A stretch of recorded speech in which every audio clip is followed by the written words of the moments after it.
How's everyone today? Happy weekend. It is November already, Black Friday month. Checking audio real quick. I know I just jumped in and got going. So, how's everyone doing? And today we're going to talk about what to expect in 2025. Is it worth waiting? And we're going to talk about the amazing TVs of 2024, which are all on sale right now. So, quick audio check. How's everyone? As we're waiting for some confirmation that my audio is good. Hey Leo, hey, Quack Fu. Oh, the gang is here. I love it. Thank you for joining me, guys. Getty. It has been a while. It's been so busy for me. The reviews I thought would be done by now. And thank you, audio. Thank you, audio. Thank you, Getty, for confirming. So let's put you up right here. Let's make some adjustments here. But yeah, I thought I would be done with my reviews, but apparently there's just so much to be done nowadays because the TV manufacturers, they take longer and longer to get everything out. So, but you know what? I guess it's a good thing, right? This is a great way to start. Ochitokes asks, were 2024 TVs underwhelming? So we're going to talk about that after we talk about the 2025 TV expectations. And what were you expecting as far as underwhelming? Like, what would, other than price, what were you expecting Ochitoke in terms of being impressive, right? So that's a good point. And we will also talk about the PS5 Pro. I have it here right next to my PS5 Classic, I guess is what you would call it. And definitely it's a very nuanced machine. I've been playing Black Myth Wukong on it on the Samsung S95D. So I'll share with you my first impressions on that one. And we know it's not remastered and it has its own issues because it is running on Unreal 5. And I know its performance mode has its own input lag issues. So we can talk about that as well. All right. And yes, I'm in the house. So without further ado, audio is great. Let's get started with 2025 TV rumors, expectations, and realistically, what should you be expecting? So we'll start with the big one, right? Literally, 83-inch QD-OLED. So a lot of rumors that this may be the year they're releasing it officially from Samsung. Now, whether other TV makers have access to this is another question, but Samsung for sure. If they are making, Samsung Display that is, if they are making QD-OLED at the 83-inch size, then you'll see a Samsung S95 83-inch QD-OLED. But there's also word that certain regions will be getting a WOLED version of 83 inches. So it's like that whole panel lottery again. Now the USA, I'm going to assume will get the QD-OLED. But this means that it'll be limited inventory on the one hand, right? So if you guys really want the 83-inch QD-OLED, keep in mind that they won't be easy to get if it's restricted again. And number two, if it's a small batch, it may be the only brand or the only the only TV maker that will be releasing it. Will probably start with Samsung. I would be surprised if Sony has one, but you never know. Maybe they bought it up. Hey, Sony, right? But I envision that if it was a Sony 83-inch QD-OLED, it'd be very expensive. But then if it's a small batch, it's perfect for Sony, right? Sony likes to sell things in small batches, especially at this premium size. So let's talk about the 83-inch, at least those in the USA, right? First, if it's like $20,000, that's a moot point, right? I'm assuming that's a no-go for many of you. So at what price are you willing to pay for an 83-inch QD-OLED? And let's use the LG MLA G4 at 83 inches, right? Starts off at 6,000, somewhere around there. Now it's down to 5,000. It'll be 4,500. I think it's probably 4,500 right now. Black Friday prices. So is 5,000? We'll use that nice round number. Is 5,000 cheap enough for you? Because if it's 6,000 or 7,000, although we're excited, it just means we'll have to wait a few more years before that size catches up to a price where, let's compare the Samsung QN85D, legit TV, 85 inches, mini LED, Neo QLED, great gaming TV, right? It is a good TV and it's $1,800, no, $1,600 if you're a AAA member right now. So $1,600 for an 83 or 85-inch mini LED, and if you're willing to go to the TCL 98-inch, it's like $2,300 right now. That's insane. And so a lot of people will be looking at the 83-inch at $5,000 or $6,000, like, wait, was I willing to pay that much? So let's see what comments you guys have about that, because I know we're all excited, but that last shoe to drop is how much is it going to be? So Max, I would pay $6,500 for an 83-inch QD-OLED. And I think it's going to launch at $6,500. So you're right there, Max. That's where it launches. And Samsung, being aggressively priced as it is, will likely drop the price. But if it's limited inventory, it may sell out before they get a chance to drop the price. So, and here at Getty, how can you go down to 83-inch? So if you don't know, Getty has a 100-inch Hisense U8K.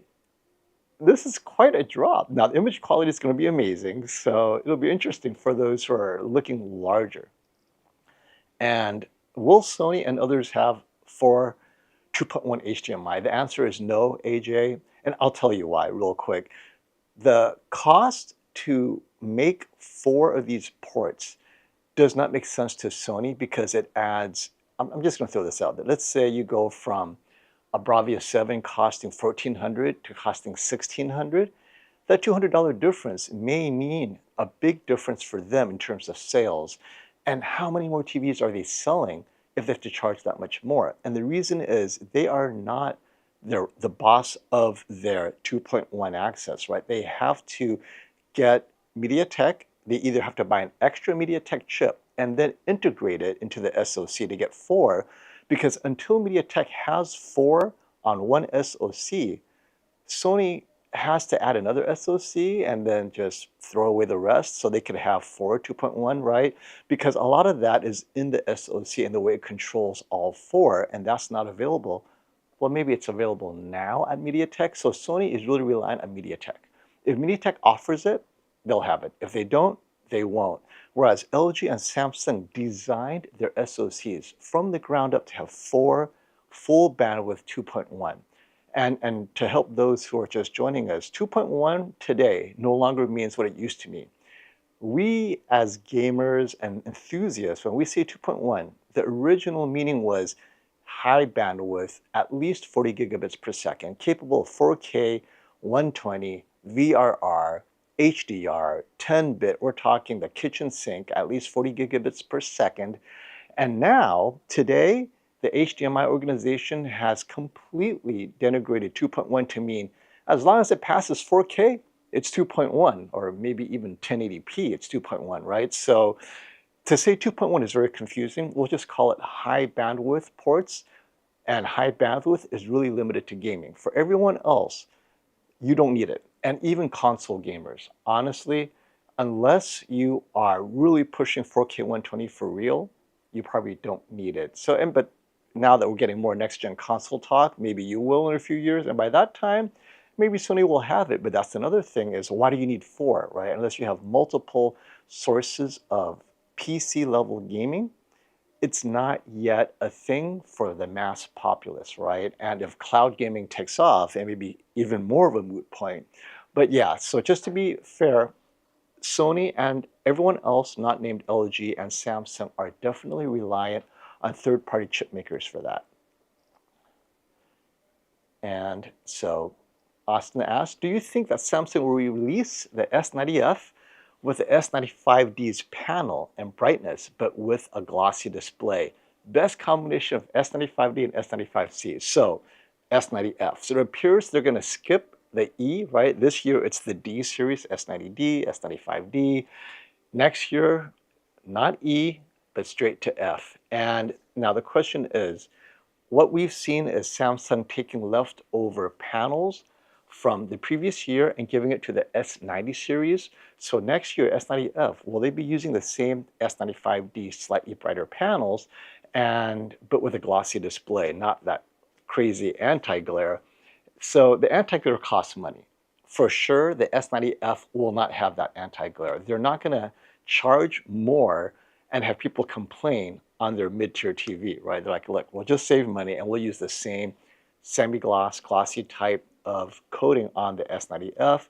The question is, what kind of panel will they be using? So it's always going to be a panel lottery, right? What I've noticed is the S90 series, they will use up whatever panels are available from the previous years, put it on the S90F, and then as they run out and they continue to sell the S90F, they'll then incorporate the latest generation panel to fill out the inventory, but the software will make sure that the panels are all the same. Now, a lot of people I know go into the menu, the service menu, they unleash this new panel technology, and of course that voids your warranty, but to the degree that they'll use older panel or newer panel, it won't affect the image quality. What could affect your use case in terms of the new and old panel is the efficiency. It takes, with every generation, I notice that Samsung is able to get that same level of brightness using a little bit less energy, that efficiency. So you're going to see the same brightness, but your electric bill will be maybe $1 less per year or a few dollars less per year, right? But as far as the best combination of S95D and S95C, keep in mind that the biggest improvement going from C to D this year has been definitely tone mapping. It's the software. So I don't know why they don't take that same software and give it to the older generations, maybe limitation of the panels, but for sure the S95D and the S90D, better tone mapping of brighter content than the previous generation. So maybe the F will receive the same software bump, and you should get that best combination of 95D and 95C, and maybe they can stop some of that dimming in sports content. But yeah, I expect that F is going to be a sweet spot for a lot of people for sure. All right, let's see. Oh no! So, quick update, Getty's 100-inch U8K started getting horrible dirty screen effect DSE. Can't watch hockey games anymore. Ugh. Now, with Best Buy, I think you picked up with Best Buy. See if they'll cover that, right? Give them a call, show them the pictures, and you might get lucky. All right, and here we go. Love these questions. Tai Bui asks, need your opinion. Mainly sports, hockey and football with some movie watching, no gaming. TV will be across from big bay window, which has curtains. Would you recommend a 75-inch Bravia 7 or a 75-inch Samsung QN90D? So both of them are bright. I actually have the QN90D right here. I have yet to compare the two, and I have the Bravia 7 right next to it. I suspect the 90D will be nearly as bright. The Bravia 7 is definitely one of the brightest mini LEDs you can get.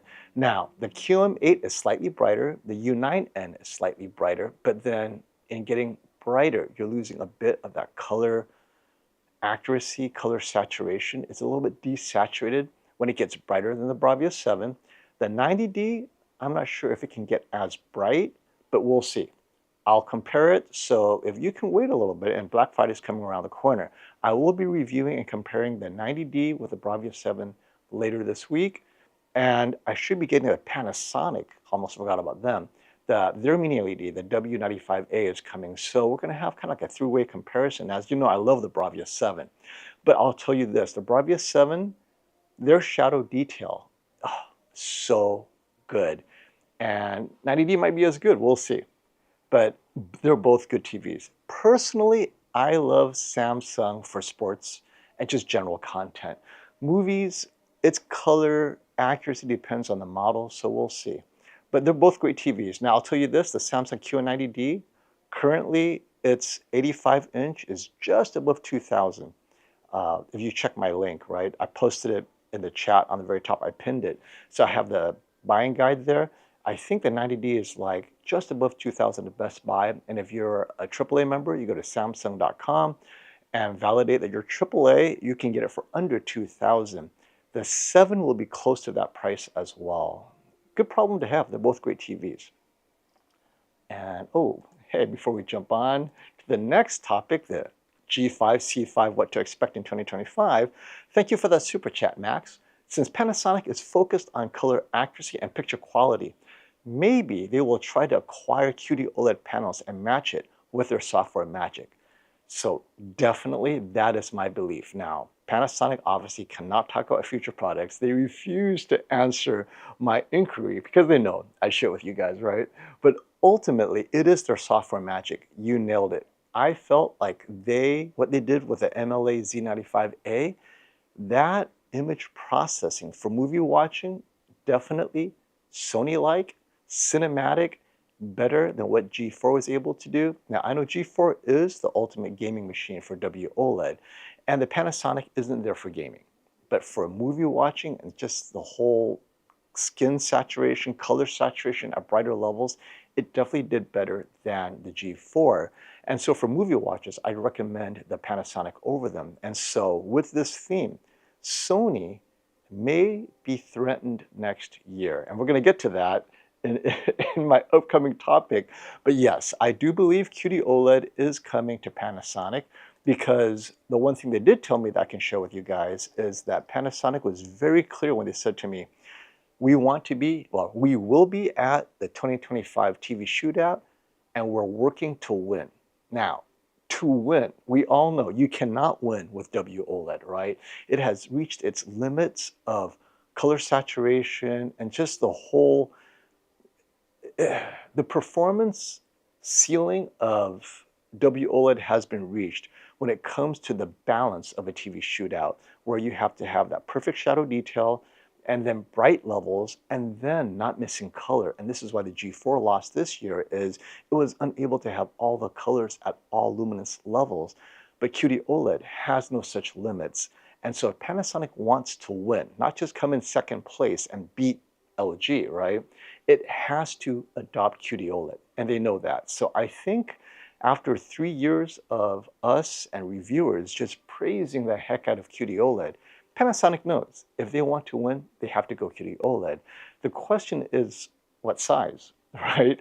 Will they get the 83-inch? Are they going to limit it to just 65? As you saw, even in Europe, they didn't release the 77-inch until much later. So we'll see if they're able to give us more sizes next year. Like this year, MLA came only on one size, 65-inch. All right, next up, LG. Still, the most popular OLED brand is LG, and deservedly so, right? Very mature, very stable. I mean, 5-year warranty on the G5, it just works. When we say QD-OLED is better, we're talking about the 1%, you and I. We notice those differences. But I tell you, give it to your mother, your friends, your sister, your brother, people who don't watch Stop the FOMO. They cannot tell the difference between QD-OLED and regular OLED. To them, oh, it looks great, boom, out the door. And LG is taking advantage of that, which is, hey, OLED looks great, whether it's a B4 or a G4, but next year, G5, what can it do? So a lot of people are asking me, well, there's so many rumors that they're developing an even brighter WOLED, like maybe they're going to push 3000 nits. And we saw this issue this year with the G4. The G4 is brighter than the G3. I have the G3, I have the G4, and when I compared them, yeah, sports is slightly brighter, but it was the white that got brighter. Like hockey was slightly brighter. Anything with white text got brighter, but the colors did not get brighter. Color saturation, color luminance, at higher levels of brightness, the color was even more diluted. And so here's the issue. And this is what I've told many of you when we talk on Twitter. Hey, you think the G5 will get brighter?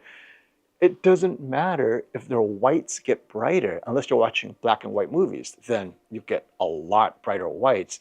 The blue is not getting brighter. The red is not getting brighter, right? We're talking about the pure colors. They are not getting brighter. All it's doing is diluting it at higher luminances. So they're already there. The G4 sports, and I tell everyone the same thing. If you want the brightest the brightest OLED TV that matches mini LED for sports, get a G4. I mean, even the Z95A Panasonic is a touch less bright because they want to preserve all that color saturation. G4 is like, you're watching sports. What do you care? Let's push that brightness up, right? And so the G4 is there. They have matched mini LED in brightness, in vivid mode for sports watching and the like. Why would you want to get brighter? Because for cinema watching, it destroys color.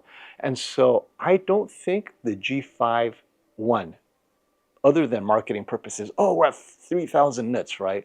For all practical purposes, you and I, it doesn't matter. You're not going to see that brightness in real content. In filmmaker mode, boom, it's exactly as it should be. And when you're watching movies that demand brighter, you'll see the same issues. You're going to lose some color luminance. You're going to lose color saturation. So having that brighter element doesn't help LG beyond marketing. So what the G5 I think needs to do is they need to focus on balancing that color so you don't have color loss at the various luminances from near shadow to the brightest levels, right? Because this is how they lost the shootout.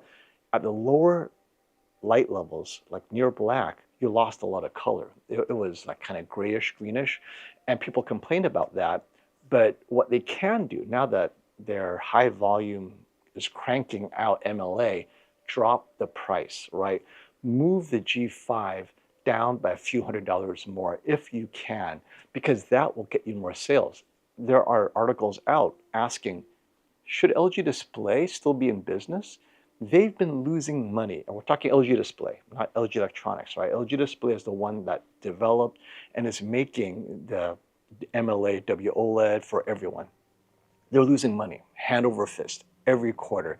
They had one barely profitable quarter, and then boom, next quarter, they're losing money because it's a tough business, and people are not buying OLED as much as they had hoped. So the G5 needs to drop prices to continue to sell more of it so they can stay in business. Now, the C5, though, is their bread and butter. What's going to happen with the C5? I was hoping they would get MLA. Apparently, it doesn't look like they are, right? It looks like it's going to be similar to the C4. That means it has to get cheaper because they're not in a vacuum. You have the S90F. So this year's S90D is the same price as the C4, and on sale, it's even cheaper. That's a problem. The S90D outperforms the C4 in brightness, in color luminance, I mean, everything, right? The only thing that maybe the C5 could arguably be better is some people say it's better at gaming. I think it's a close call. I wouldn't say that, but the C5 has Dolby Vision if that's important to you. But, you know, this S90D is just a better TV. It's brighter. Yes, for sports, it's still brighter, and color luminance is better, and it's the same price. The C5 needs to just accept and be humble. You are a lesser TV than the S90D. Then price yourself that way. It's nothing to be ashamed of, right? S90D, 1500, 65-inch size. C5, 1200, 1250. That, people go, oh, is the S90D, like if you ask me, is the S90D $300 better? I'm like, I don't know. I mean, it's slightly better, but 300, I'd say go with the C5. At that point, I'd say go with the C5 because you're saving $300 out of 15. But when it's the same price every single time, get the S90D, right? Short of Dolby Vision, get the S90D. So I think LG, so as far as improvements, I expect marketing will tell you that both the G5 and C5 is brighter, but you're not going to see it in real content. It'll be exactly the same. What needs to happen is they need to get cheaper. So I think that has to be the theme next year. All right, let's check your questions. And oh, this is the question, right? This is the question. Hey, Eric, I just saw your message there. Will the S95F still have the anti-reflective layer? Okay. I don't know. I have to be honest. The response has been a mixed bag. I have just as many people liking the anti-reflective layer and just as many people hating, not just ambivalent, hating the anti-reflective layer. And then you have a bunch of people in the middle who didn't even know there was an anti-reflective layer. Like, oh, what? And I think this is the vast majority, right? They buy an OLED, oh, it's the best, oh, it looks great. They don't realize there's an anti-reflective layer because if you're coming from an older LCD TV, it still looks better. Now, enthusiasts like us, we're the ones who notice this, right? Oh, in a bright room, it feels like I'm losing a bit of contrast. I gotta make sure I have light control, blah, blah, blah. We dislike it, but we're not the ones that are making the profit margins for Samsung. It's the mass market. And so I don't know what the mass market has decided, because if the S95D is selling like hotcakes the minute the prices drop, They might not. But then again, if I was Samsung, I would remove it because if it adds a layer of cost, I can make a little bit more money by not adding that anti-reflective craziness, right? So I'm hoping that the answer is no. Now, I do know they have an experiment in Europe where they have both available, right? They have an S95D that has the anti-reflective, and then they have the S95D without it. And I think they're using A/B testing to compare because it makes no sense they would release a non-AR coating at the same time. So I think they're trying to see which one is going to get more traction, and they'll go with that one. And hopefully, between you and me, the anti-reflective layer is gone. I don't think it helps that much, and I think it harms in more situations than not.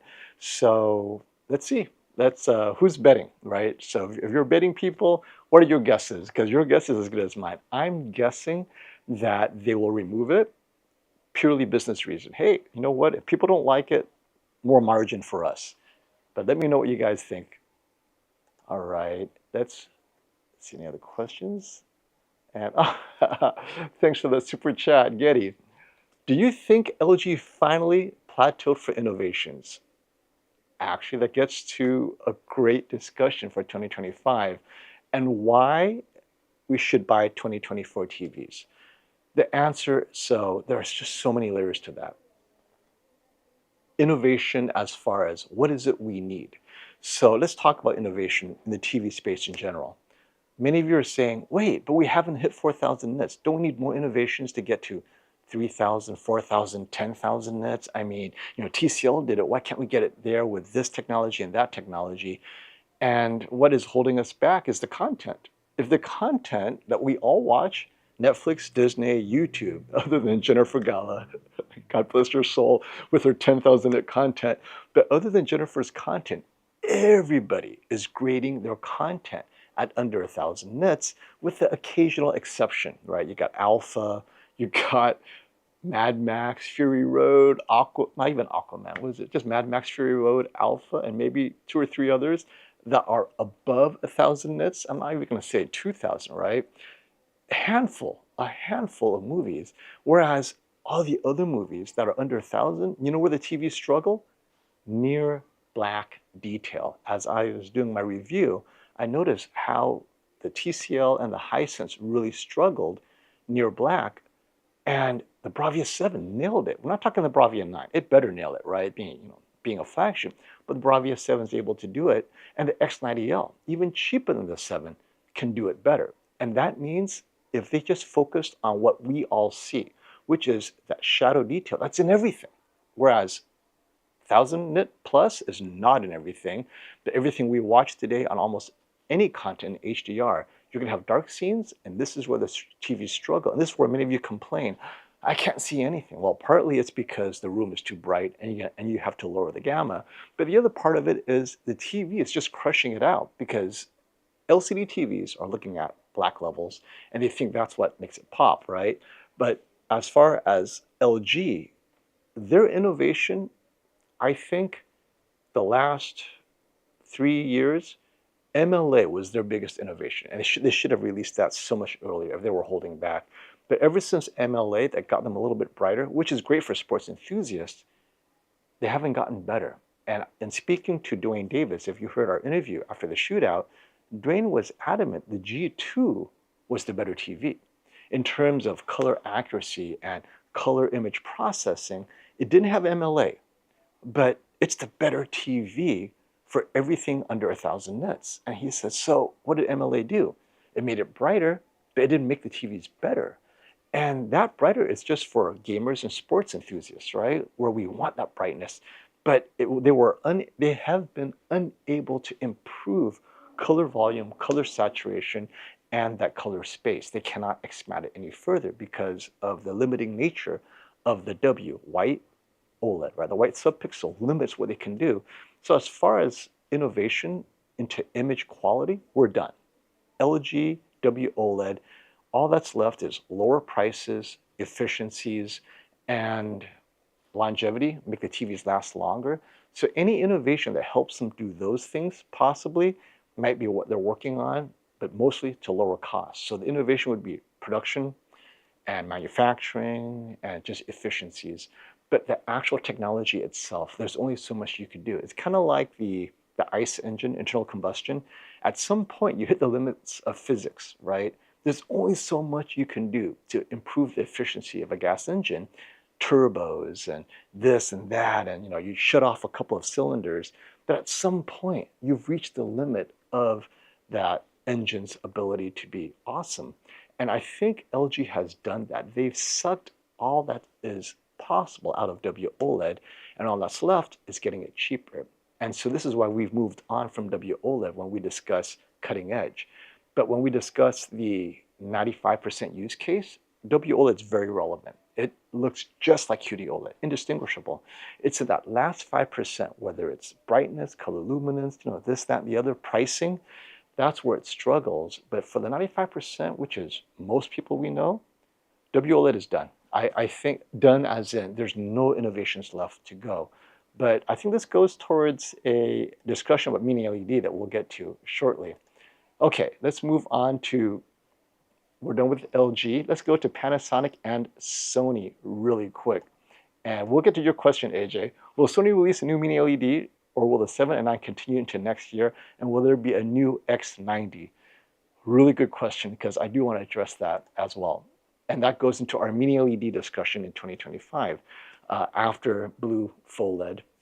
So Panasonic versus Sony. Sony has been king of the roost when it comes to cinema purists, color accuracy, skin tones, motion processing, all of that.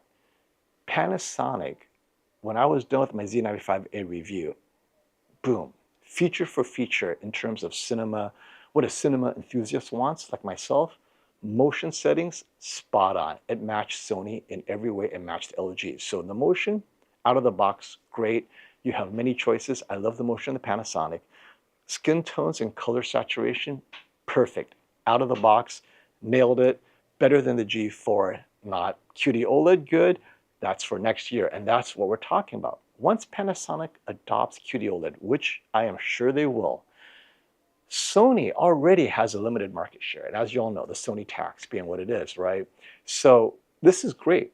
Sony will now have to maybe be more competitive with their pricing, because up to this point, they're the ones saying, hey, you pay a little extra, you got better skin tones out of the box, better this and that. Panasonic's saying, no, you got a second choice. We can do the same. And they've also been pricing themselves quite competitively as they re-enter the US market. I think having Panasonic will cause Sony to reconsider its pricing strategy, because it's going to see what Panasonic prices at. And many of you are Panasonic loyalists, right? Oh, wait. It's TechnoDad. Hey, buddy, should I get the Panasonic or the Sony? My friend, if you can afford the Z95A or the Sony, Sony doesn't sell an MLA OLED. So if you need sports brightness, get the Panasonic. The Z95A can get brighter than any Sony OLED. The A95L is simply not, it's QD-OLED, so it looks great watching movies and everything. The minute you put it in vivid mode, it doesn't get any brighter. Its vivid mode is just like standard. It's just barely brighter than cinema mode. Panasonic, though, in vivid mode, boom, now you're getting brightness. But the Sony's color luminance is slightly better. Knowing you, TechnoDad, I think you should get the Panasonic Z95A if you like watching sports in vivid mode, because the Panasonic vivid mode is still pretty accurate. It is very watchable. I watched the Panasonic in vivid mode all weekend, watching college football and NFL. But if you don't care about sports, this TV is for cinema only, then the Sony A95L is going to do the trick. The Bravia 8 does not have MLA. So you're like, well, and in that case, you're deciding between the Bravia 8 and the Panasonic equivalent. Get the cheaper TV. And neither of them are gaming powerhouses, right? They game good enough. So hopefully that helps answer your question, my friend. And I'll see you at CES in a few months. All right. Oh, yeah, Robert. Yes, I've been playing Black Myth Wukong on my PS5 and PS5 Pro back to back, side by side, comparing them. They're using frame generation. Yeah, that input lag, I know. Not ideal for 30 FPS. So I've been playing quality mode in 30 FPS to avoid that frame generation 60 FPS mode. there is a slight input lag caused by the console, not the TV, in generating the frame. And that's an Unreal Engine 5 issue, I believe, I've been told. So they need to optimize that or remaster it for PS5 Pro and get that 60 FPS mode to be a true 60 FPS native, not frame generation. And so I've been playing quality mode in 30 FPS to avoid that input lag. Yeah, I noticed the difference, but I need, I mean, it's an action game. I'm sorry. Even in 30 FPS mode, I feel like, the responsiveness, right? But I think part of it is the way they designed the game. But yeah, no, I agree, Robert. For those of you who are playing Black Myth Wukong or intend to, start with quality mode and you'll notice that the input lag there between your controller and the game, and it doesn't matter what console you're using, PS5, Xbox is all the same. There is a slight input lag if you jump to performance mode, which is ironic, right? What they're doing is they're taking that same 30 to 40 frame rate, they're using frame generation to get it to 60, but it's not native 60. That's what we want, and that's why it needs to be remastered for the PS5 Pro, and which is why I don't think we see it. So I've been testing it in quality mode, whatever that is, 30 FPS, 35, and it's actually looks exactly the same. So, well, we'll talk about the PS5 Pro when we get there. All right, so that's done with Panasonic and Sony. Now, next up, the unfortunate news about blue phosphorescent OLED. Let's see. Quick question. We need at least an 88-inch or 90-inch QD-OLED. This is a quick answer. If you have $20,000 in your pocket, that'll be there. But since not enough people have $20,000, which is at least what's going to be, that's why they're not making it. So hey, just be happy we're having 83-inch for under 10 grand. All right, so blue phosphorescent OLED. For TVs, very unlikely, and I'll tell you why.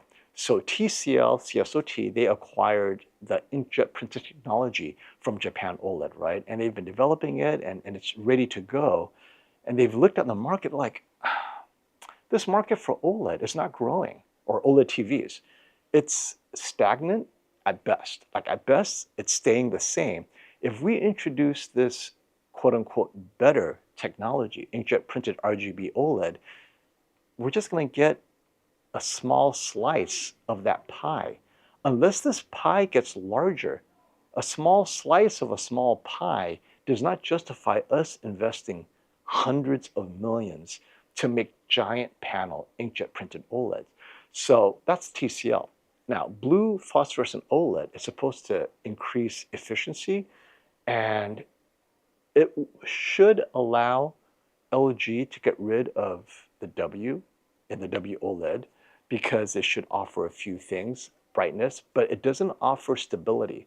It doesn't offer longevity, and that's the issue. The reason why you have white W and WOLED is it's to avoid burn-in, frankly, right?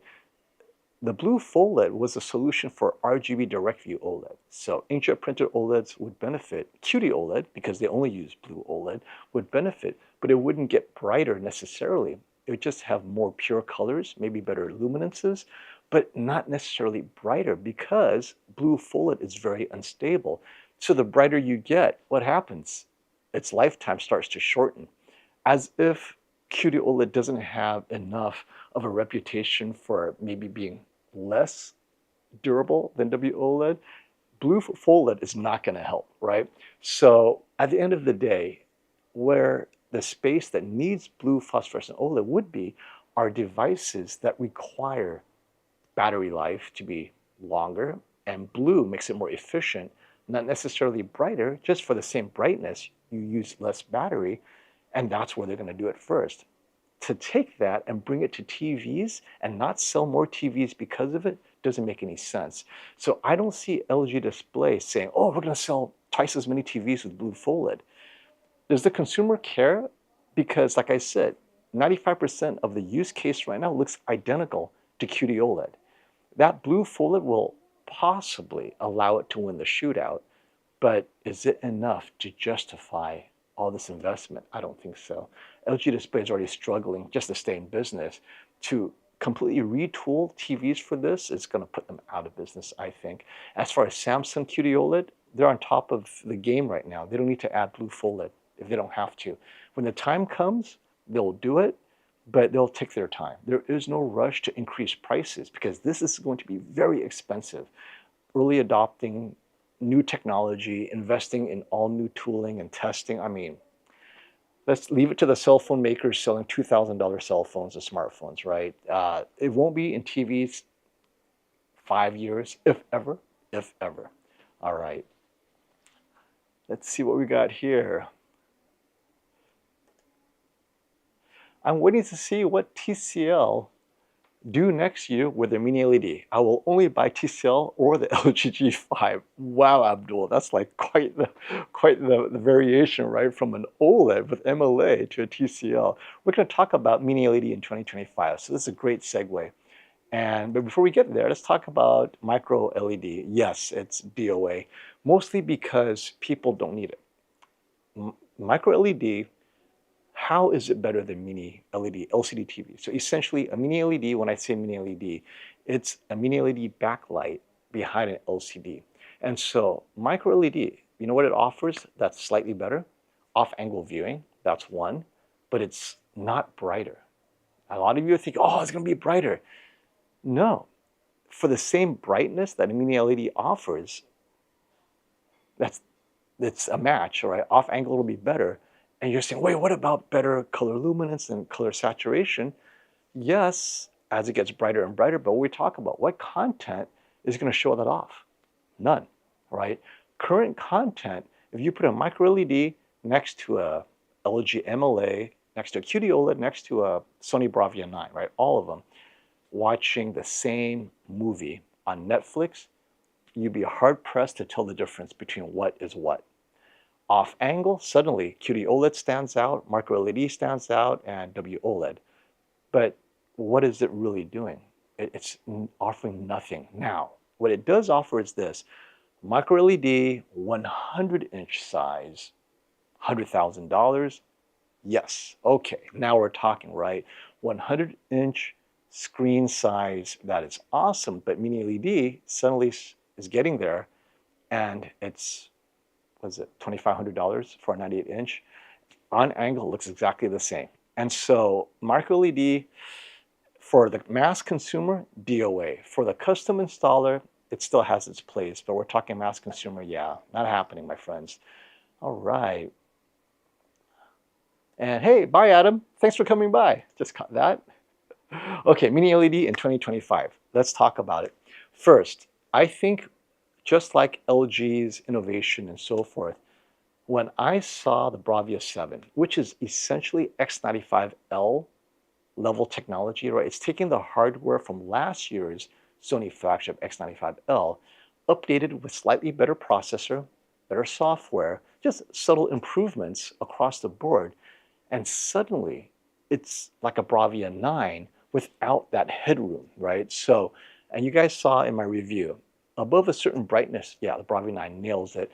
And its blooming control, the Bravia 9 nails it above a certain brightness, but within its range. And when I say range, it's not a limited range. Up to 1,000 nits, not mentioning difficult content that you saw, the track runner, that one's a tough one. But normal content up to 1,000 nits, it's indistinguishable, but its shadow detail is so good. Specular highlights, so good, better than Samsung. It's just everything. It's already there. And this is using last year's technology. So the question then is, in 2025, where do we go at a level that people can afford, drop prices? And you saw the QM7. The QM7 is $700. That same TV performance used to be, I don't know, $3,000, and only Samsung could offer it. And today, 65-inch is $700, and 98-inch is like $2,300. So where does mini LED go? And I know a lot of you are saying, well, what about off angle? Yes, ADS Pro. So if you guys saw the comparison with the U9N, that off angle is legit. If all of them can give us the option of ADS Pro, that would be great. So we know the QM7's budget, so it doesn't have to have ADS Pro, but the QM8, well, TCL does have a wide angle VA panel coming out. So that's one innovation. So wide angle, right? So I think Mini LED will see more wide angle technology. We'll see more ADS Pro across more models. And hopefully Sony saw my review where they were nailing it, killing everyone, and then I go off angle. Wait, why does the Unite end look so good? Suddenly, it's like, what happened to all the color and contrast on the Sony Bravia 9 and Bravia 7? And now the U9N is like, hey, if you're off angle, we're the king. But all it did was have an ADS Pro LCD panel. And that's what Sony needs to do. So Mini LED in 2025, hopefully Sony adopts something similar to ADS Pro, or if TCL, CSOT's wide angle VA technology, HWVA, I don't know what it's called. It's just random jumble of abbreviations, but they have a wide angle VA technology. ADS Pro is an IPS type technology, but it's unique to BOE. So we need to adopt that for Mini LED at the flagship level. Now, $500, hey, whatever, right? On angle, you're good to go. So that's one. The second is Mini LED at larger sizes will come down in price. So 65-inch was $700 this year, QM7. Next year, QM7 or QM7.2, I don't know what you're gonna call it, $700 will get you a 75-inch, right? I mean, it just incrementally gets larger and larger for the same price, right? But Mini LED, I think wide angle is where we're going to be next year. So if you don't have a need for wide angle, get a TV now, you'll enjoy it. Next year, performance will be exactly the same on angle, hopefully better shadow detail, but off angle should see some improvement. All right, let's check some questions.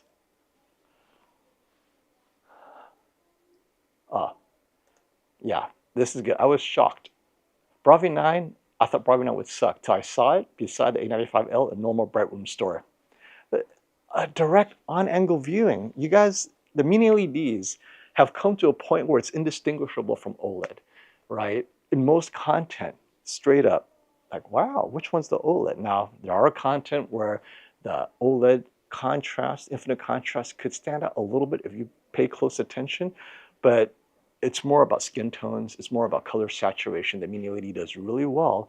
And then the Sony processing adds that layer of, oh, I prefer this TV. And it has nothing to do with the OLED technology, but oh, I just like the look of Sony or Panasonic over the look of TCL, which still needs help with its red oversaturation. You guys saw that? All right, let's see. Do you test Call of Duty? Arrow money. I just don't have time to test all the games. I do mostly TV reviews as far as the TV quality. So I choose one game to really get deep into, to understand the game and its nuances. And prior years, I've used Dirt 5 because I love the HDR impact. And then this year, I wanted to try some, it's not technically a first-person shooter, but it's definitely an action game, Black Myth Wukong, right? And it was voted Game of the Year by many, many people. And I love its theme this year. So this year will be Black Myth Wukong I'll be testing. And everyone else has done a really good job testing the remastered games, so I'm not going to get into that. My goal is to see how these TVs perform as a gaming TV. And I think that takes us to the PS5. Thank you for the segue to the PS5 Pro. As far as best TVs for PS5 Pro or PS5, and is it worth upgrading to the PS5 Pro? I think that discussion needs to be had real quick.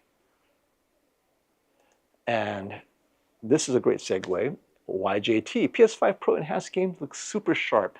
Definitely getting my money's worth. And yes, remastered. So I think there are over 80 games now that's been either remastered or will be released. I think there's at least 40 some odd games already released. But let's talk about the PS5 Pro real quick. So specifically, I've been testing Black Myth Wukong. Nothing. So if the game is not remastered, I played it at high quality mode on the best TV I have for gaming, the Samsung S95D, which I will argue is the best gaming TV for console players, period, in 2024, because it also offers Game Motion Plus, which I did enable. I enabled Game Motion Plus level 1. And if you're asking, wait, what's the difference? Those of you who are Samsung TV owners, what's the difference between Game Motion Plus level 1 and level 2? And off. So Game Motion Plus off gives you the best input lag, period, right? That's its fastest input lag. Giving it to level 1 offers a bit more, how would you say, smoothness, just a touch. So it goes from fastest input lag to very fast. And if you go to level 2, that means you're adding judder, anti-judder, or more frame insertion, frame smoothing technology, and blurring technology. So increasing judder to just 1 with Game Motion Plus on takes you from level 1 to level 2 immediately. So the only way you can get level 1 is if your anti-judder, smoothness, blur effect is on 0. Then you have GMP at 1. But at 2, add 1 to any of those, it jumps to 2. And so you might as well just play the hell out of it, right? But it does add a little bit of lag, about 2 frames or a frame and a half. So that's about 8 milliseconds to 14 milliseconds on a 4K 60.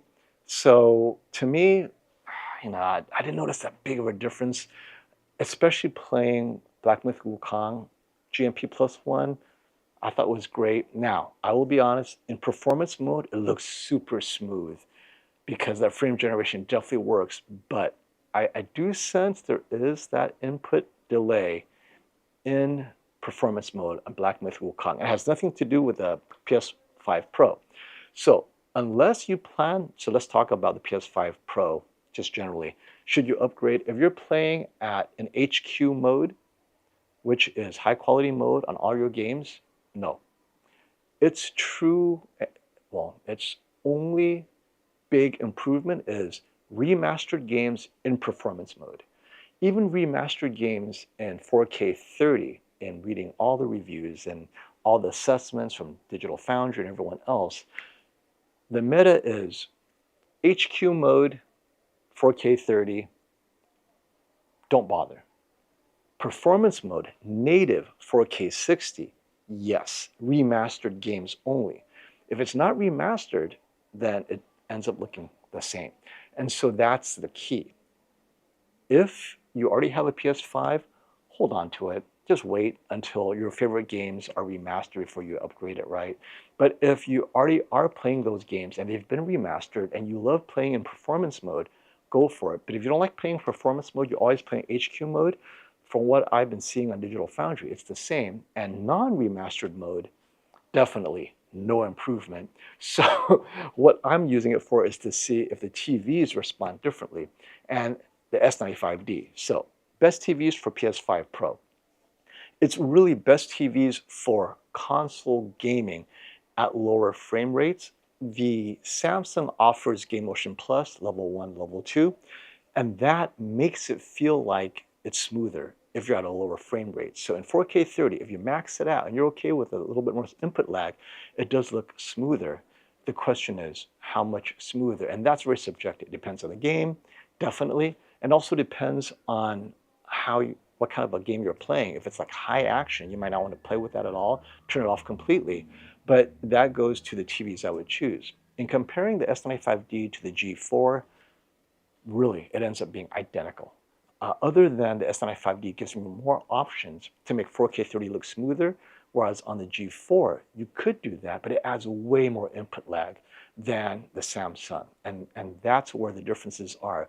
If you like adding the TV's frame interpolation smoothness, get a Samsung. If you don't plan to use it anyway, then get the G4 or get the cheaper TV, right? S95D, G4. G4 has the 5-year warranty. You're a gamer. That actually might give you peace of mind. Now, non-OLED TVs.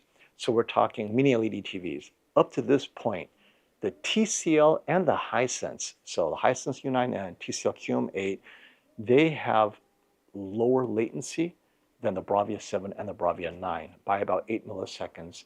Now, it's not noticeable because I had to stop it, slow it down, frame by frame. I go, I see, it's about a half frame to a frame faster on the TCL and the Hisense. So it's very subtle. You will not notice it in gameplay. And the image quality on all these TVs, the U9N, the QM8, Bravia 7, and the Bravia 9, phenomenal. So let's just talk about image quality. We are there. This is why I love mini LEDs in 2024. So someone asked earlier, like, was it a disappointment? For gamers who, they're afraid of OLEDs burn-in and so forth. And you're a console gamer, right? Console gamers, 4K 60, I mean, At 4K 60, an extra 8 milliseconds, you're not going to notice. It's the 4K 120 crowd that might notice, right? So 4K 60 on a TCL QM8, it looks great. And I was just so impressed by all these TVs, how they look. 3 years ago, I was not impressed. I mean, the local dimming shut off. It was dim, and you got these lifted blacks. But now, on angle, we saw off angle mini LEDs definitely suffer, but on angle, next to the Samsung, they looked nearly indistinguishable. And that is saying something, right? We're in HGIG mode, and we're talking high accuracy, right? That D65 look, whatever. And it looked really good. So I have no qualms recommending the QM8, U9N, probably applies to U8N as well, similar processor, and the Bravia 7 or the Bravia 9 for gaming, console gamers, right? PC gamers are their own breed. We're not going to go there, but if you're an Xbox, PS5, PS5 Pro, the flagship of TCL and Samsung's fine. The QM7 should be similar, by the way. And I haven't tested the U7K or the U7, let's see, U7N. Can't say, because I've only started doing my testing, game testing this month, but I'm pretty confident that TCL and Hisense have their act together when it comes to the level of image quality needed on their mini LED TVs for console gaming. I think we're there. So, all right, let's see what you got.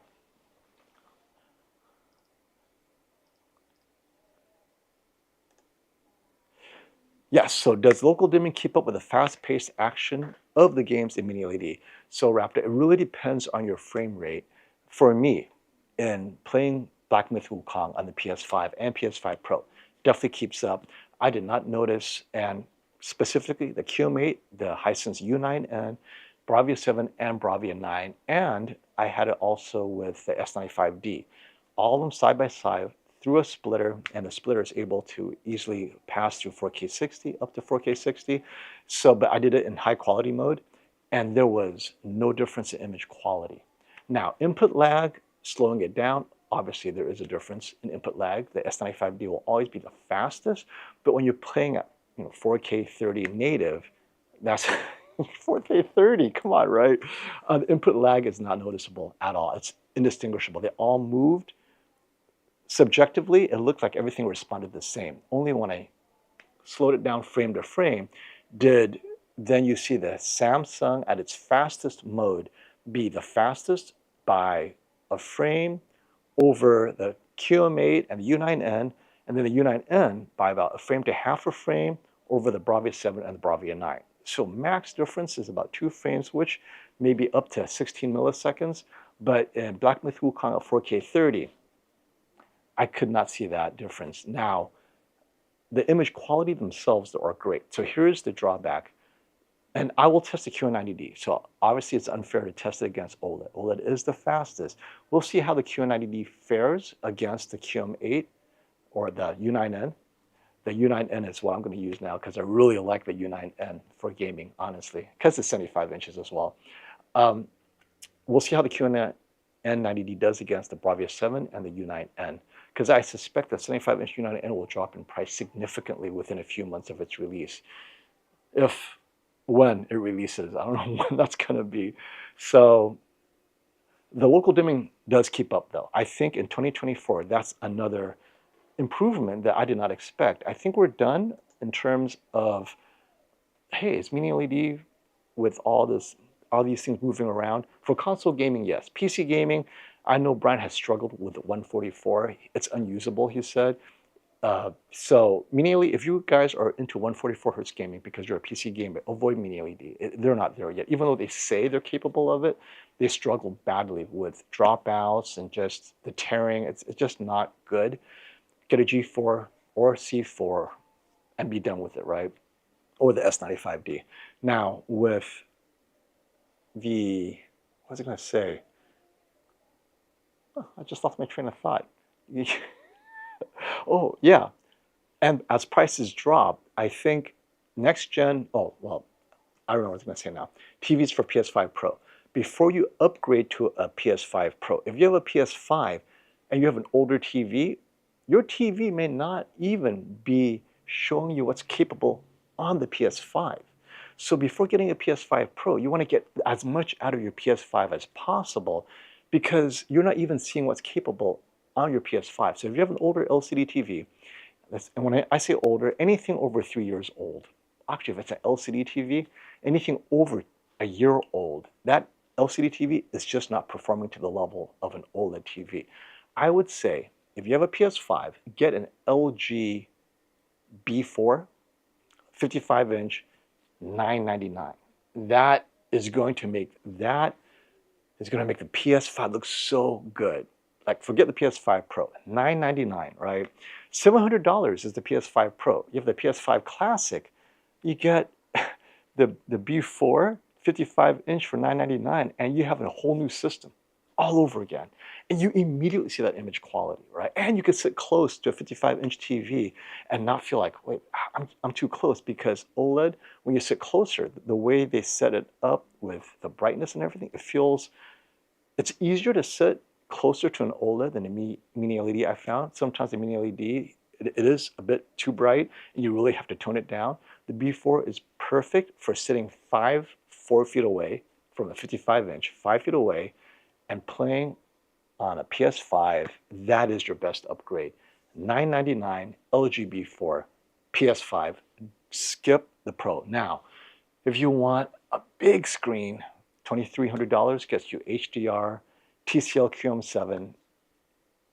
Definitely upgrade your TV before you upgrade your PS5. Now, if you have the PS5 on an amazing OLED, right? C1, C2, S95B Samsung QD-OLED, at that point, then you could consider upgrading to a PS5 Pro, because then you'll see all the details that the Pro offers in 4K 60 performance mode, which is where it lives, right? If you're not interested in gaming in 4K 60 performance on a remastered game, skip it altogether. All right, let's see what questions you got here. Hey, PS5 on 83-inch G3. Gaming nirvana.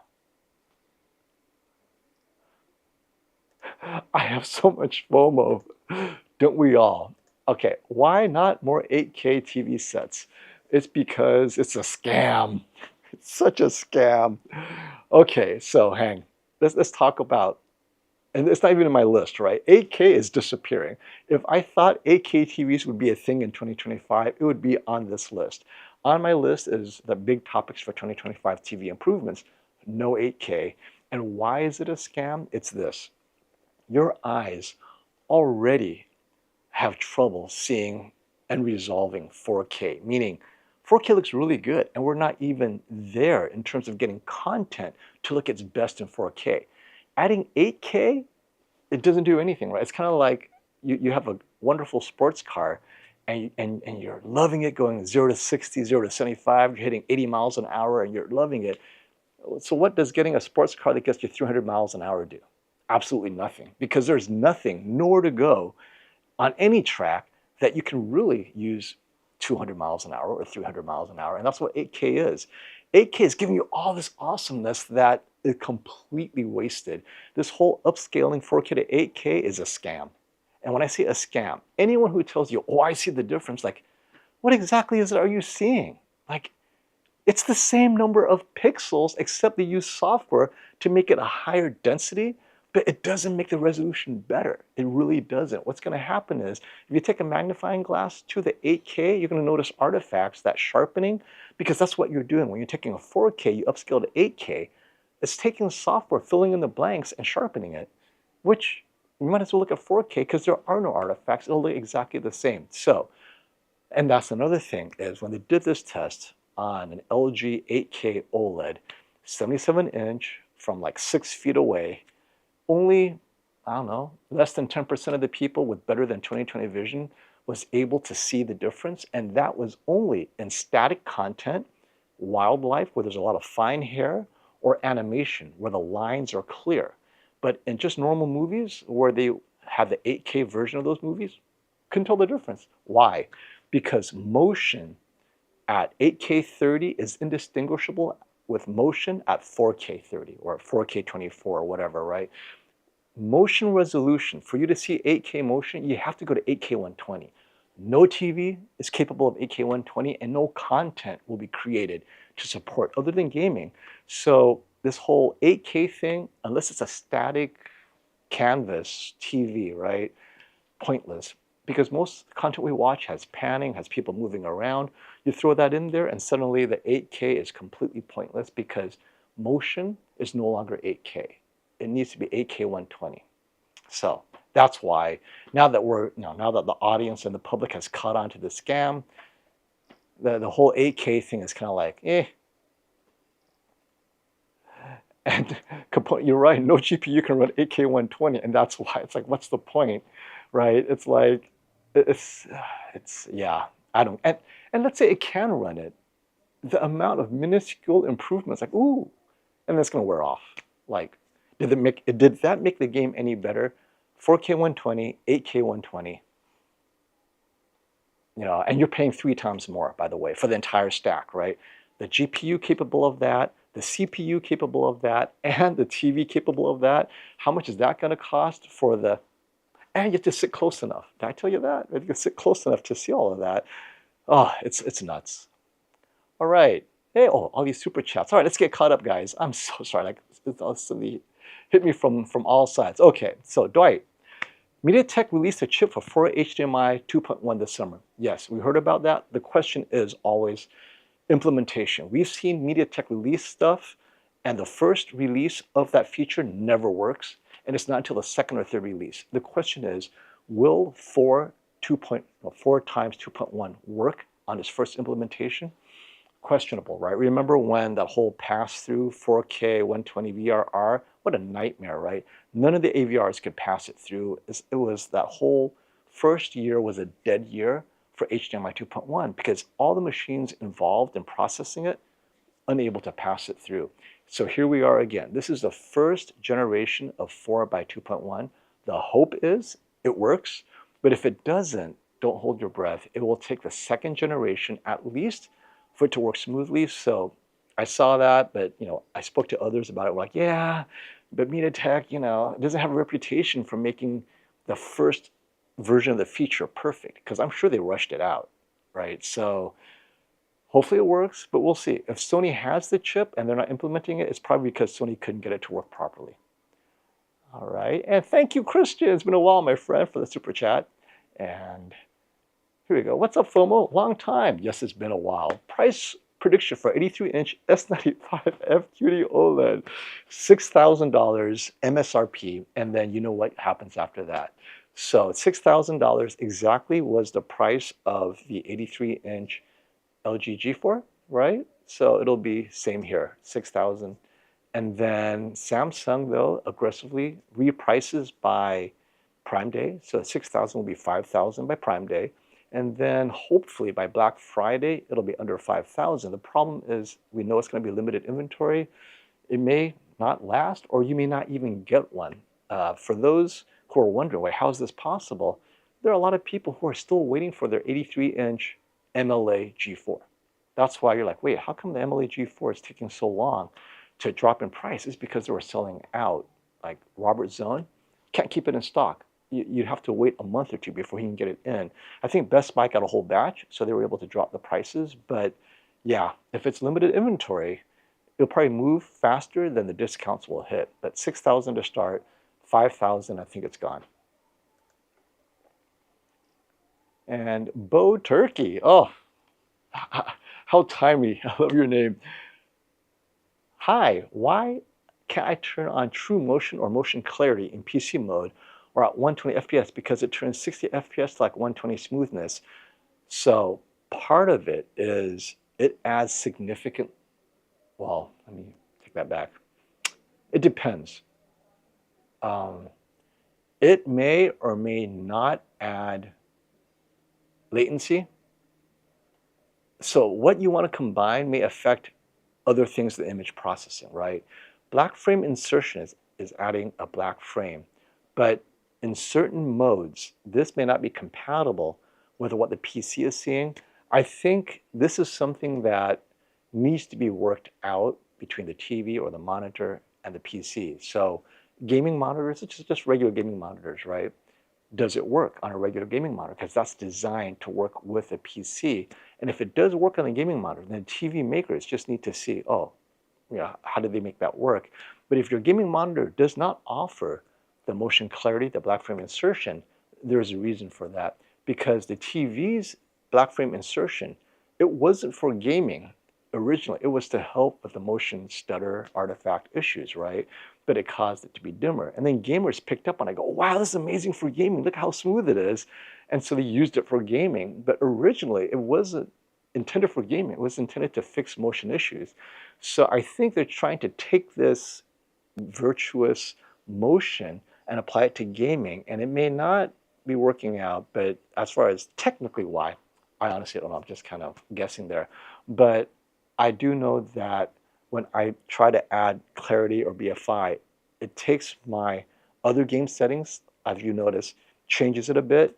And well, it's give and take, right? If you're willing to give up this, a little input lag, then you'll get a bit more smoothness. But your TV may not even offer it because maybe it disables the gaming feature or is disabled in the gaming feature. And Dylan, hey, long time, my friend. Next year, discounted 83-inch G4 or a new 83-inch QD-OLED. It depends on your content. So if you're mostly sports watching, this big TV, sports, streaming, gaming, G4 is fine. The 83-inch QD-OLED, what we'll offer is higher color luminances. So you're going to get colors that are more saturated at the brighter luminances, which means that in vivid mode, your QD-OLED will have a bit more color, more pop than the G4. But is it worth the premium? And so actually, let's just go to why you all want this 83-inch QD-OLED so badly. Enthusiasts want it because you guys know what you're missing. It's a whole FOMO. But if you are realistic and honest with what you really watch, oh, I watch YouTube, Netflix, Disney Plus, HDR, just regular movies, and I watch sports, NFL, Red Zone, all of that, college football.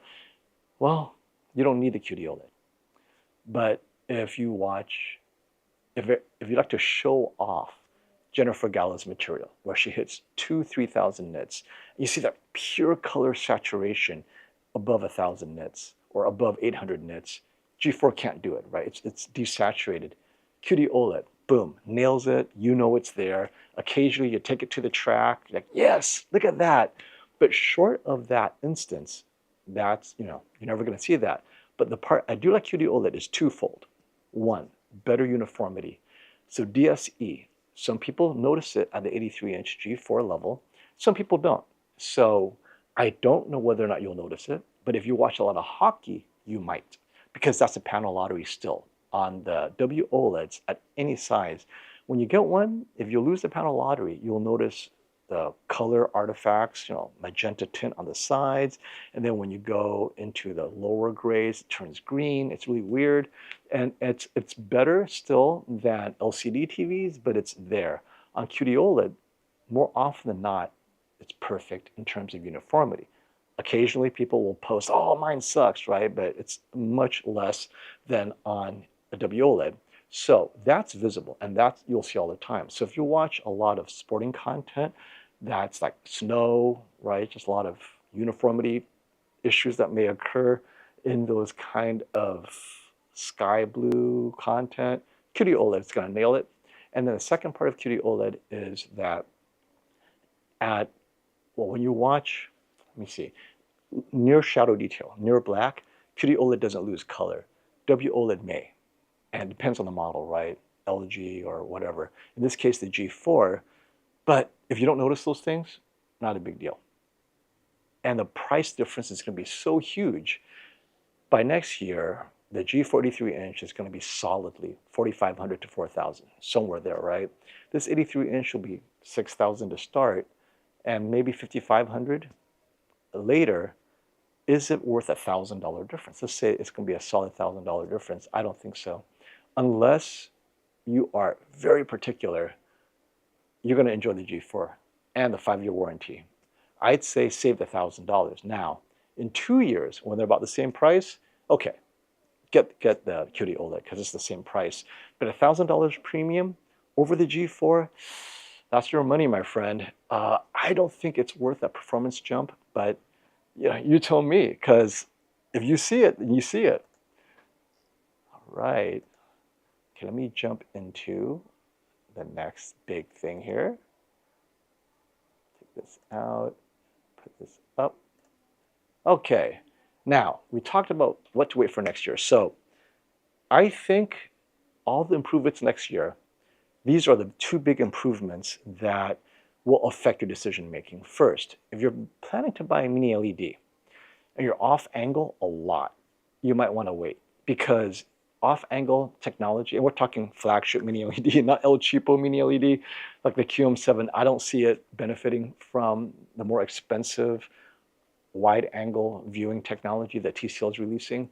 But if you're in the market for a QM8, Bravia 7, Bravia 9, that level, we're talking over $1,000, then you might want to wait to get better off-angle technology. Now, if you're looking at a Hisense already, don't wait. The 80S Pro is out. The U9N, the 75 and 85 inch size, well, you have to wait. When they release it, it'll be released soon.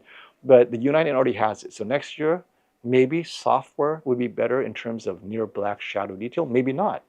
So if you're waiting to see if it gets better, but I know the prices will be very similar to start at the beginning of the year, and it could drop a little bit more. So that's another thing. You can wait to save money, right? So get 2024 TVs in 2025, prices will drop even further. And those are the two reasons to wait for mini LED. Wide angle, prices dropping. Now, brighter TVs, I think we're done. It does not need to get brighter until we get content. So until I see real content, we're talking movies, right? Not Jennifer Gala, I love you, but most people are using this to test TVs like myself and show, or using it as a screensaver, right? Just pew.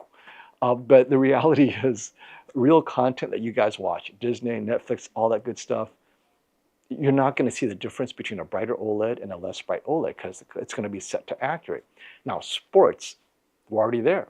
The G4 gets as bright as it needs to be. S95D can get that bright, but then it starts to taper off and dim. So QD-OLED is not there yet. If you need a sports OLED, I still think the G4 is the way to go, or the Z95A, but it only comes in 65 inches. So, but that's something to consider. But I would prefer a larger mini LED. Then I wait next year, get the large mini LED wide angle viewing so that all my friends can sit on the couch and enjoy it. Unless it's the Hisense U9N, then you can enjoy that now. So that's one reason to wait. Let me see. Wait, I had to see this one. What are the El Cheapo brands now? All right, let me move this a bit closer here. It's just easier to read for you guys. That is funny, Don. Yeah, what are the El Cheapo brands? Would it be the Sansui, my friend? So there, yeah, you know what? TCL has gone up market. Like $700 is not El Cheapo, but I would have to say, so let's talk about trends in 2025 before we get to the sales. And you can see the prices right there. I think I updated most of it for Black Friday, but if it's off, it's only off by $100 or so. So what are the trends in 2025? We're not quite at the point of free TVs, but we're getting close. So when I say El Cheapo, we have brands now like Walmart specials, where it's the On brand, ONN, or other brands that rely 100% on ads, like mandatory ads. You cannot opt out of it. You have to watch the ads. But in return, you get an El Cheapo TV, meaning it's, I don't want to say it's free, but they're selling it to you at cost next year. And then the year after that, it'll be below cost. And then the year after that, maybe it'll be free, because long term, what has Vizio taught us? Speaking of Vizio, Chromecast makes more money, way more money before they were acquired by Walmart, more money than individual TV sales. So they just said, you know what, what's the point? Let's just sell them El Cheapo TVs. In other words, the hardware specs are 2 years old. Everything is 2 years old, right? We build it cheap and we focus on the ad experience for the sponsors. Make sure we gather as much data about you as possible. Make sure the ads are relevant so that you actually go out and buy that car, that dishwashing liquid, that pair of shoes, whatever, right? If we can make ad targeting better and make sure everyone has the TV with quote unquote free content, you're in. I mean, you guys have seen the trend, right? HDMI, there's a technology now that Roku developed where even if you use an HDMI, the HDMI inserts the ad. It inserts the ad on a Roku TV. Like what? So they've patented a technology where even the HDMI port is going to insert an ad if it senses you're using an Apple TV. So here you are thinking, oh, I could avoid ads. I'll just plug in my Apple TV. Nope, the TV will override that port and place an ad somewhere random.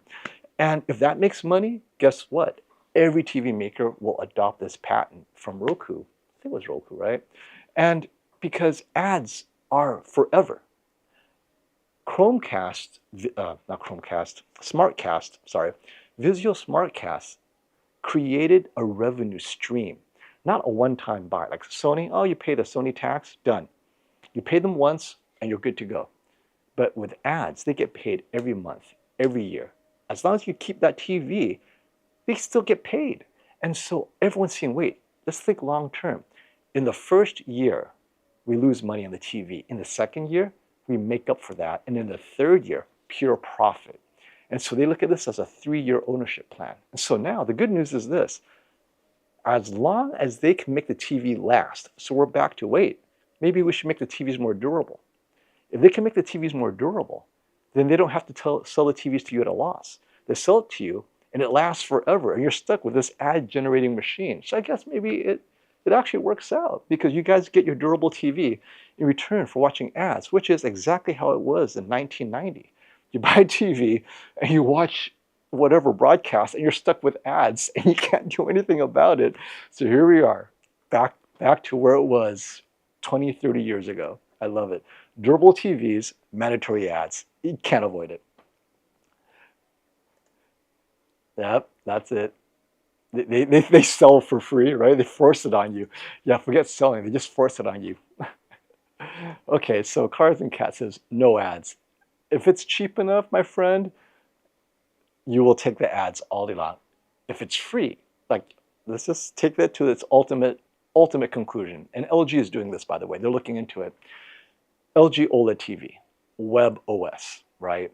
WebOS is now upgraded to include ads. And we're talking B4. We're not talking MLA, but still, B4 is excellent TV. So you get an LG B4. It's nearly free.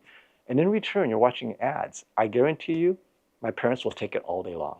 Most people are like, wait, this is an amazing looking TV. All I have to do is watch ads, right? I mean, if people are spending themselves to oblivion with credit card debt, this is no debt-free TV. And the ad is your way of paying off that debt. You get a TV for free, quote unquote, and you pay off that debt by watching ads.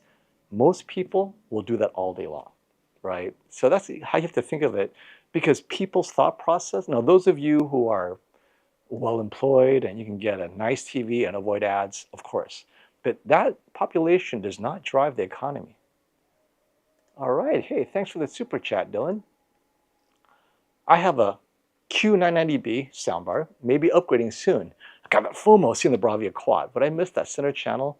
Any other suggestions? Oh, let me talk about that. I have the Quad still. I mean, it is my go-to sound system right now. It is that good. So I'll tell you this. If you're sitting center, straight center in front of the TV, don't worry about the center channel. The software, everything about it, perfect. The only time that center phantom falls apart is if you shift maybe off angle. So like, why would you sit off angle, right? So the people to your right, 3 feet, may notice that, oh, how come I'm getting vocals on one or the other of the quad? But anyone sitting in front within a foot, 1 or 2 feet, I mean, you don't have to be like dead center, right? But if you're generally in front of the TV between the two quads, boom, phantom channel, you're done. Works perfectly. I love it. Now, if you have a Sony TV, what the Sony TV is, we're talking the new Bravias, Bravia 7, 8, 9, they will anchor and match the dialogue, the timbre of the dialogue of the quad.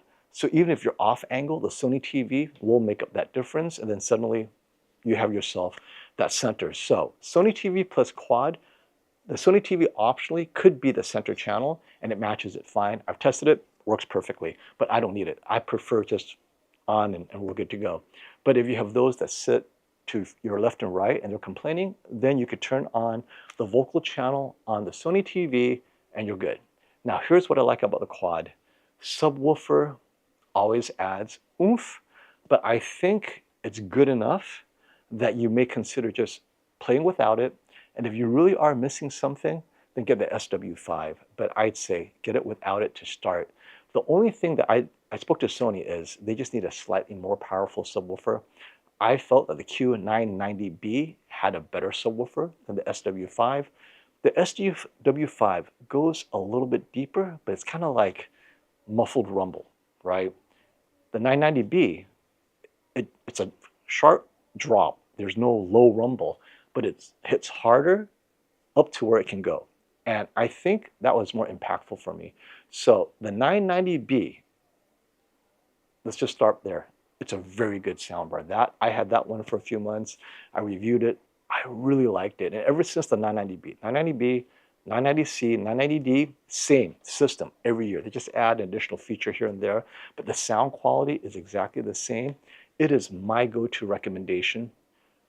If you have the 990B, do not get the quad, because the quad is a little bit better, but is it worth trashing the 990B and buying an all-new system? Definitely not. I really like the 990B. I mean, it's kind of like that FOMO. Am I missing something? If you don't have anything, get the quad, right? You're done. If you have the 990B, I don't want you to spend that money. I'd rather you hold on to it and just wait to see when the 990B breaks, because it's that good. You got yourself a flagship soundbar. This should not be replaced every year. It's just so good. And this applies to the Arc Ultra and so forth, right? So Sonos released the Arc, and it has more bass in the soundbar itself. But again, what's the point? Your 990B has a subwoofer already. That Arc is not going to match. You're going to be disappointed with the Arc Ultra unless you add all the surrounds, and then you add 2 subwoofers, right, for more balanced bass, or you stack them to get more deeper bass. How much is that going to cost you? And after all that is done, what the Arc Ultra system will bring you is lower bass, but you're going to have to get multiple subs. So I think with Sonos, you have the option of getting maybe 4 subs, 3 or 4 subs to add. Stack them, right? Don't put them all over your room. All that at best is giving you even bass for everyone else. But if you're the one sitting, stack them and put them right behind you. Now you will have an amazing system, because extra subwoofer power is always awesome.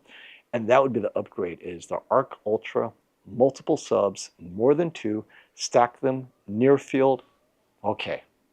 And maybe that's all you need, right? Is the Ultra and 4 subwoofers, and you're done. Because now you're getting bass and stuff. But that'd be the only upgrade. But it's so expensive. I don't know if it's worth it. I really don't. Like, great question. Thanks for that super chat. Okay, we'll go down all these deals. So first of all, the TCL QM7, I still have to do this video. It is my editor's choice TV because of value. Obviously, the Bravia 7 is the better TV. Shadow detail is great. It doesn't have that red oversaturation. But the QM7, for what it is, it's such a good TV at $700 currently, 65-inch. And as I've said in my other videos, to get better, you have to take that jump to skin tone, shadow detail. And the only way to get there is to either jump to an OLED S90D or a B4, but at 65 inches, you're going to lose some of that brightness. So if you're watching sports and HDR, you can't go with a C4 or a B4. You're going to be very disappointed with the brightness. The minute it hits vivid, you're like, it's not bright. So if you need the brightness, you have to go with the Bravia 7. And even the S90D will not be as bright. It'll be brighter than the C4 and the B4. So that's why I had that kind of divergence, right? If you're watching sports and streaming content, Bravia 7 to preserve the sports, or S90D if you want more gaming clout than the QM7 can offer, right? So, but I think for fans of Mini LED, the QM7 to Bravia 7 is a great jump. Skip the QM8 because you're not going to get anything more, because you're not watching brighter content. It's the same content. And sports is this much brighter, if that. I mean, when I had it side by side, it's like, I don't know, man. Like, what happened? The QM7 is so good, but but the Bravia 7, natural skin tones. No need to calibrate it. Perfect shadow detail, right? And if you notice those issues on the QM7, return it. Like you just bought, oh, FOMO's right. I don't like this. Return it and consider, okay, is it worth upgrading? If you don't need the brightness, get a lower level LG B4. It's, I think, 1300 right now, but you won't get the brightness, but that skin tone is there, everything is there, and of course, it's pretty good gaming. Now, let me check for comments. I always have to double check. Yeah, this is like, surprise me with a super chat every now and then. All right, hey, TKK, TTK, sorry. I have an A95K. Do you expect a Sony A95M in 2025? I absolutely do. Okay, actually, you know what? I take a step back. The A95L this year, many of you probably do not know this, but I am convinced, and I cannot name names, but I am convinced that the A95L was upgraded, not with a newer processor, but with a newer panel, which allowed the most recent models of the A95L that was manufactured in the last 4 or 5, 6 months to be brighter slightly. Basically, it is benefiting from the latest QD-OLED panels. But Sony won't tell you this, obviously, because they're going to alienate all the first generation A95L buyers like myself. I mean, I don't care because I don't go that bright, and it's not that much brighter, but luminance is a little bit better. The peak brightness is consistently a touch brighter, and it's clear that this has the same image profile on the meters as the latest QD-OLED on the S95D. So this is all extrapolated evidence. Samsung will never confirm this, Sony will never confirm this, but just based on that, we are assuming that the A95L at the shootout was the next generation QD-OLED panel shared with the S95D. However, Sony did not push that TV brighter than last year in terms of vivid mode. Its vivid mode does not compare to the S95D. Now, next year, they don't have to add the A95M because they could just replace the panel again. But the question is, well, why don't they make it brighter? Like, shouldn't its vivid mode be brighter? If they do that, then they can, because now it's so different from the A95L of the last 2 years that they would have to. Otherwise, wait, how come the 2025 A95L has bright vivid mode just like the S95D? So if they retune their vivid mode to be brighter, yeah, it'll be the A95M. But if everything looks just like they did last year, which is that whole Sony's very dim OLED look, and I say very dim because now that the G4, the Z95A, and the S95D has set a whole new standard for sports watching on OLED, the A95L has fallen behind for that group of fans. They would need to upgrade it to A95M to then have a distinct, hey, you want brighter sports? Go to the A95M. So that being the case, I do think they will have an A95M if they choose to make vivid mode brighter. That makes sense to me. And it'll be interesting to see how Panasonic counteracts Sony's, okay, so that's another reason. Now that Panasonic is here, Sony's like, okay, we got to refresh A95L. It's just bias. People are like, it's a 3-year-old Sony. There's no way it's going to win against a Panasonic. So just to overcome that bias, expectation bias that this Sony is going to lose, they will have to say, next generation, whatever that is. So yes, I do expect it because Panasonic has forced their hand. All right. Okay, let's go down this list real quick. So under $1,000, my favorite TV is going to have to be the 99-inch TCL QM7 because of its size, immersion. As I've always said, if the TVs are so close to image quality, get the larger one. And price, right? If they're very close in image quality and very close in price, where the subtle differences are this challenging content I keep on showing, get the larger one because that will get you an immediate impact, especially if you're sharing this TV with the rest of your family. Oh, it's a bigger TV. And for me, it's like just seeing the family enjoy a larger TV is amazing. If it's the same size TV, they're going to be like, did you change your TV? I don't notice a difference, right? I mean, the two biggest additions would be a soundbar where, I can hear the bass, I can hear this and that, or size. So always go with size. And At $1,000, 75-inch QM7 I think is great. Now, speaking of size, if you're coming for older TV, I think the $999 85-inch Q6 or U6N, you got all size, and it's good enough compared to your older LCD TV. But I like to be in the $1,000, $2,000 range because that really jumps image quality, HDR, tone mapping, brightness, sports. I mean, it has it all together. Just depends on your budget. And I think the QN85C at 1900, and actually maybe less. I think it's 1600 now at Samsung, like 1630. 1630 for AAA, educators, military, first responder for the 85-inch QN85C. I mean, that blows away anything from high sensor TCL. I mean, that is a deal. I don't want to say they're giving it away, but be lucky they're not forcing ads on you at 1630 for the QN85C 85-inch if you are one of the offer program members at Samsung or your corporate employer offers that membership. But at the 77-inch size, I still like the S90D, great TV. LG B4 is a great budget 77-inch at way under $2,000. So if you don't need bright sports, the LG B4 really looks good. I mean, it's one of my favorite TVs of the year. If you just watch normal content and you don't need that extra brightness in a bright room, B4 is fine. And of course, even the QN85D at the smaller size. Oh, but the Samsung QN85D is at 1630, not just the 85C, the 85D. This year's model has dropped in price significantly. So apologize for that confusion. All right. And here's a good one. Hey, Jody, why doesn't anyone talk about the Sony Bravia 8? Best Buy has 65-inch for $1,700 right now. Bravia 7 is $1,400. Okay, let's take a step back. So if those of you who don't know, the Bravia 8 is an OLED TV. The Bravia 7 is a mini LED TV. It's a $300 difference. So let's talk about the difference between an OLED TV and let me move this over real quick right here so you can see your question a bit better. So if you watch sports, the Bravia 8 simply cannot get bright enough, Jody.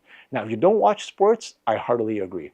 The Bravia 8 consistently will look better across all content, especially we're talking streaming, movies and the like, news, streaming, all that stuff, right?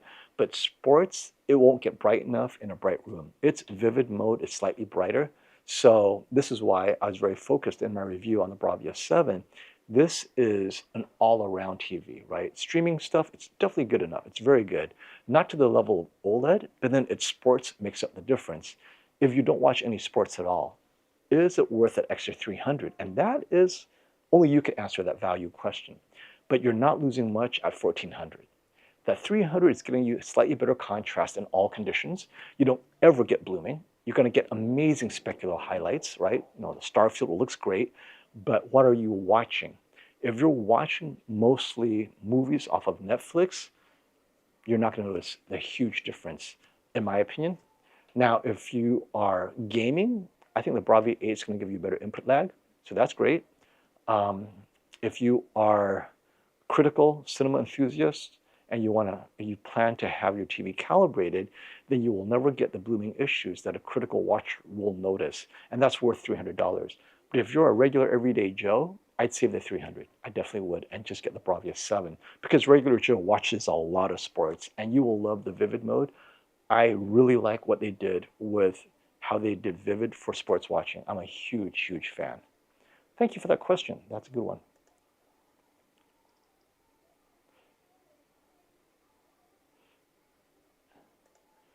And to Mozart's point, this is where we are with OLEDs, by the way. If you can get the A80L, which is last year's Bravia 8, get it. Nearly indistinguishable from the Bravia 8. The basic WOLED TV, ever since the C2, right? So C2, A80J, C3, A80L, now Bravia 8 and C4, they are so similar in performance. Minor processing details, right? A little over sharpening here, a little bit more pop there, but then they're just playing with the curve, right? They're gonna make it bright here and then a little dim here, or a little darker here, just to make it look better. But the reality is it's the same technology, just tuned slightly different year to year. The technology has been unchanged. The biggest change, efficiency. The C2, C1 uses more energy for that same 100 nits than the C4. That's it. So your power bill might save you a couple dollars a year, but the reality is the image quality is very much the same. Get the A80L at a larger size if you could fit it, right? So the Bravia 8 at this size is this much. If the A80L can get you slightly larger, one size up for the similar price, get the larger one. That will have more of an impact. And I dare say, even at the flagship OLED level, we're reaching that point of we're done. I mean, look at what Samsung S95D did. Its tone mapping is slightly better. Like you guys saw me pixel peep. Oh, look, if I stop this scene and see how much better that tone mapping is. But the reality is, in moving content, the S95D was slightly brighter, slightly. Side by side, okay, I see it, but on its own, you guys won't see it. S95D was slightly brighter, and it has the anti-glare. That's why Samsung did. Like, we got to do something different. Let's throw an anti-glare and see what happens. They will be doing that every year. Same technology, right? Because it's plateaued. Let's throw this in. Let's try that. Let's try, 83 inches. Let's make it bigger. But the technology itself, it's kind of there, right? Because a lot of you say, well, isn't QD-OLED going to get brighter? You're never going to see it, ever. Like, if Netflix graded a movie to look 800 nits, what's the point of a 3000 nit OLED? It's still going to look 800 nits. So, I mean, SDR sports will get brighter, and that's about it, right? But to preserve the longevity of an OLED, they won't unleash that brightness because I think I've said this many times, and ratings have said the same. The brighter you run your TV, the shorter the lifetime. So if you're running an OLED in vivid mode 24/7, I know you're changing content, right? We're not talking burn-in. You run vivid mode 24/7, and then you run eco mode, right? 24/7. The eco mode, the TV is going to last way longer, right? Its half-life is going to be much longer over time before it dims. Everything, like heat kills your TV. In vivid mode, it gets hotter. So Samsung doesn't want that. I mean, they're not doing a 5-year warranty like LG. So they're like, you know what? Let's just keep the brightness in check. Only when it's a flash, okay, we'll give you 3000 nits for 1 second. Boom, back down again. And so, but if your content doesn't have that 3000 nit flash, like Mad Max, Fury Road, right, that storm, you're never going to see it. So it'll be wasted headroom, honestly.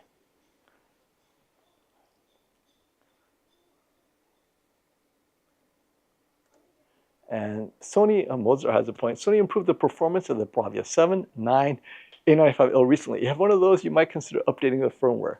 So yep, Mozart, and I know your suggestion. I'm going to reset my Bravia 9 to factory settings and see if it does better against the Bravia 7. I mean, it obviously is better. We're talking the shadow detail and the specular highlights that the 7 beat it.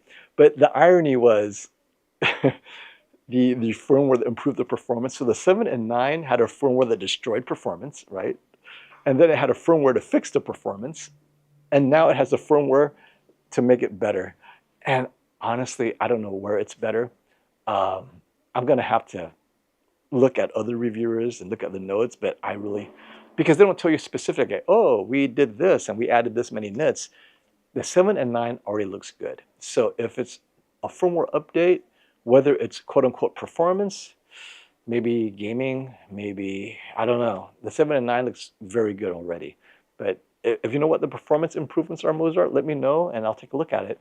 As far as the A95L, its biggest improvement I think it needs to be brighter in vivid mode, at least match the S95D. There's no reason for it to hold back on vivid mode. So hopefully that could be brighter.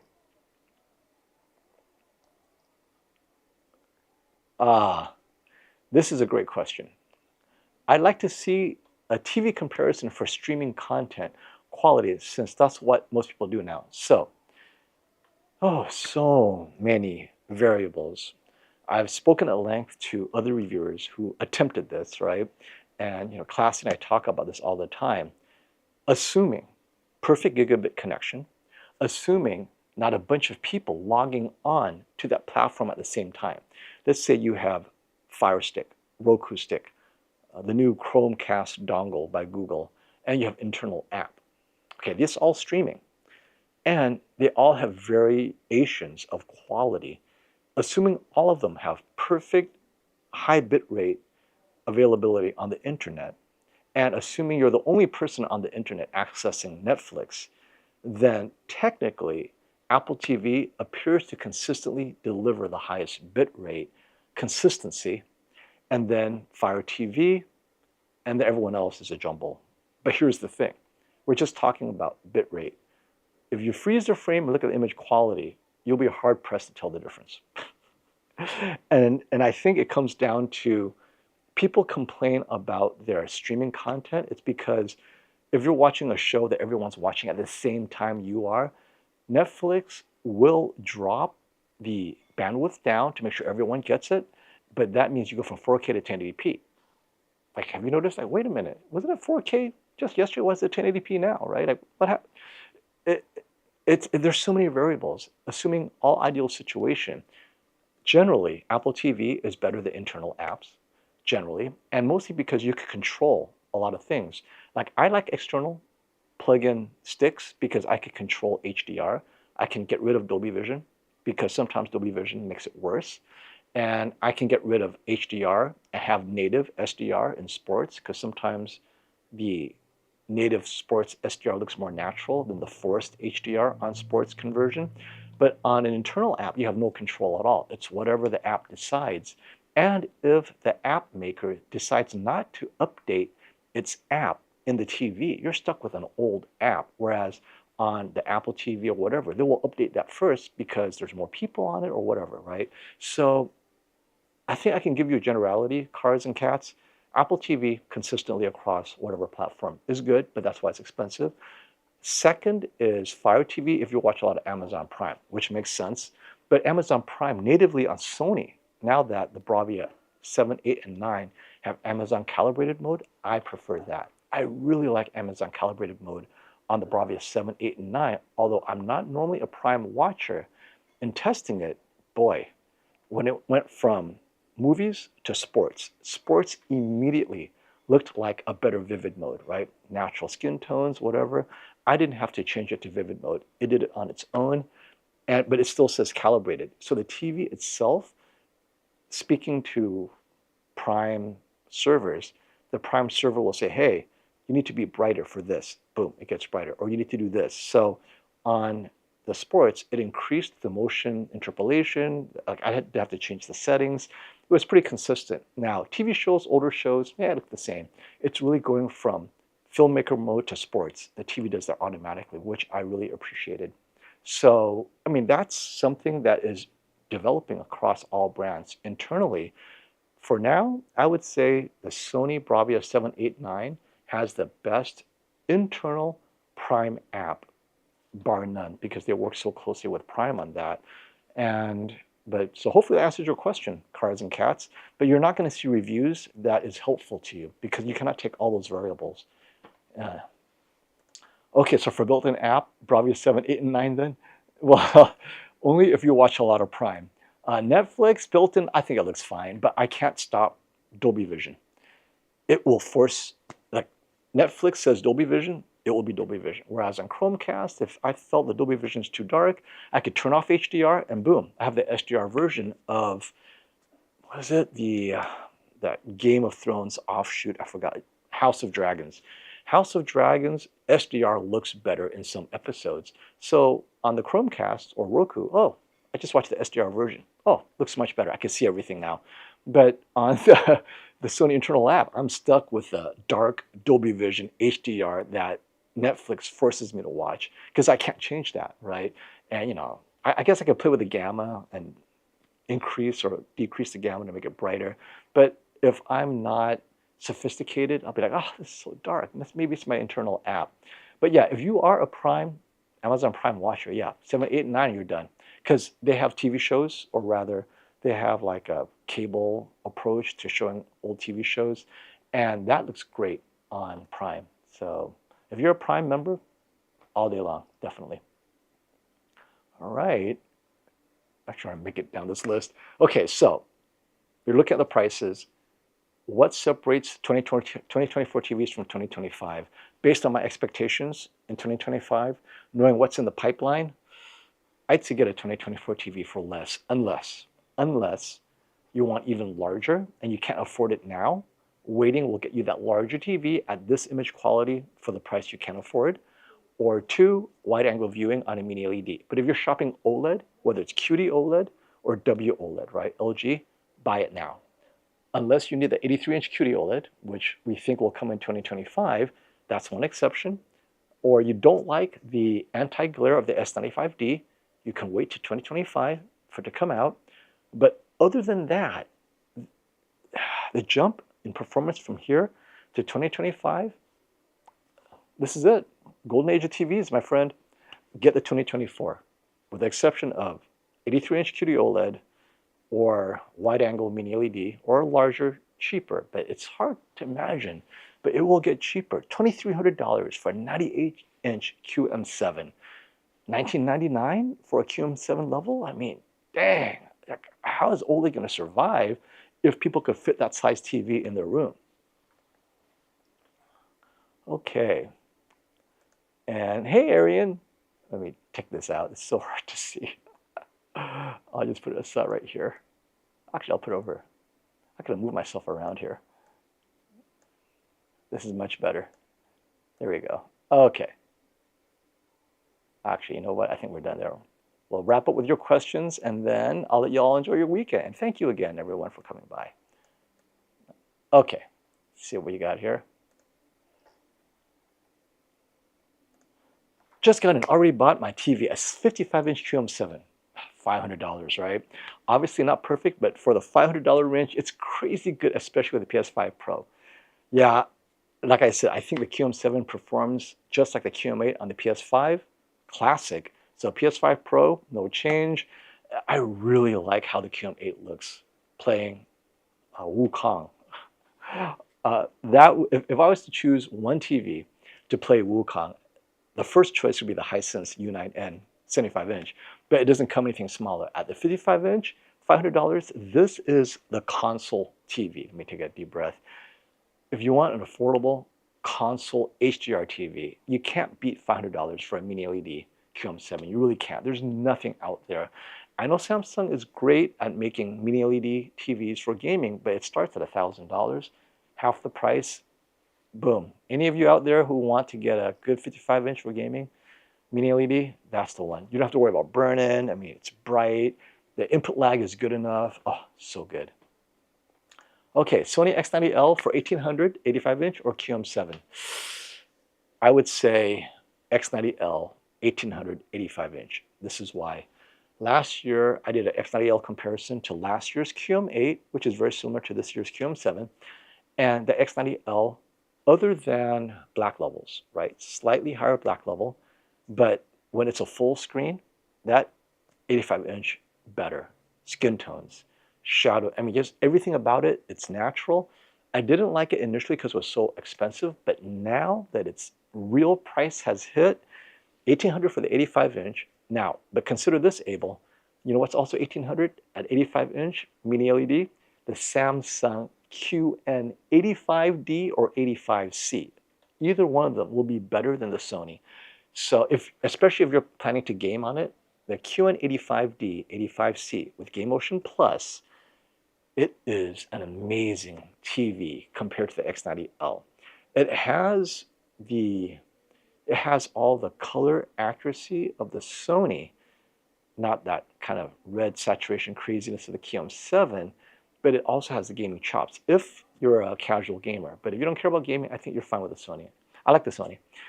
Personally, I like Tizen better than Google TV, but you can't go wrong with either TV. Although for sports, actually, no, I take it back. For sports, the X90L is actually pretty bright. QM7 arguably may be a little bit brighter, but not a big deal. The QN85C and D is similar, although, again, if there's some gaming involved, I'd go with the Samsung first, then the QM7, then the Sony if input lag is important to you. But the gaming features on the QN85C is better. All right, so what we got here. AA asks, I have a 65-inch A8H, one of Sony classic OLEDs, PS5 single player and streaming movies. 83-inch B4 versus 77-inch G4. Whew.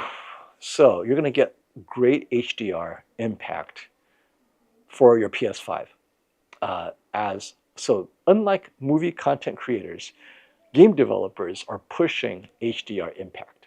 And the G4 really gets you there, and they are so solid. And if you plan to upgrade to a PS5 Pro, you don't have to upgrade your TV. This 77-inch G4 is a keeper. Now, the 83-inch B4, though, it's a little bit bigger. But I think if you're coming from a 65-inch, go to the 77. Already you're getting a nice jump. And I'd say go 65 to 77 G4 and your gaming. I mean, this is a no holds bar gaming TV for console players. And if you ever plan to upgrade your PS5 to a Pro because you want 4K 60 performance mode remastered, that G4 is really gonna nail it. So yeah, no. And 5-year warranty. 5-year warranty. So 77-inch G4, I think you'll like it. Unless your wife has something to say about it, she might want the 83-inch. Just putting that out there. You like Tizen over Google TV? I do. And this is why. Tizen is natively developed by Samsung. So it's been developed with the chip, the Tizen chip in mind. Google TV is a hodgepodge of suppliers that Sony has to corral, right? So Sony is corralling Google, MediaTek, their own image processor, mixing it up and make sure everything works. And so it takes them a longer time to update their firmware because they got to make sure everything works with at least 3 different parties. And then if one party is too slow to respond, it takes forever to update the firmware. And I have noticed that consistently, it doesn't matter if it's a Sony, TCL, or Hisense, when you turn on the TV, the Google TV takes a little bit longer to boot into the screen so that you can start using your remote. Tizen boots in faster. Now, we're not talking Tizen from 3 years ago. When they were transitioning, they had some lag issues about 3 years ago. Now, if I was to say the fastest response in terms of OSs, Tizen, WebOS, then Google. Roku is its own thing, so I'll put that aside for now. But if you notice that a Google TV is a little bit laggy, there's nothing you can do about it. It's just too many things happening. Tizen just has a faster processor to work with. Samsung optimizes its processor to work with Tizen, so I like that. So yeah, and I do like the UI, so let's just take speed out of the equation. It feels to me Tizen is more intuitive, and when I say intuitive, okay, among the Google TVs, Sony does a great job also, but I mean, Google isn't bad. It's just between the two, and I would place WebOS last in terms of the messiness of the UI.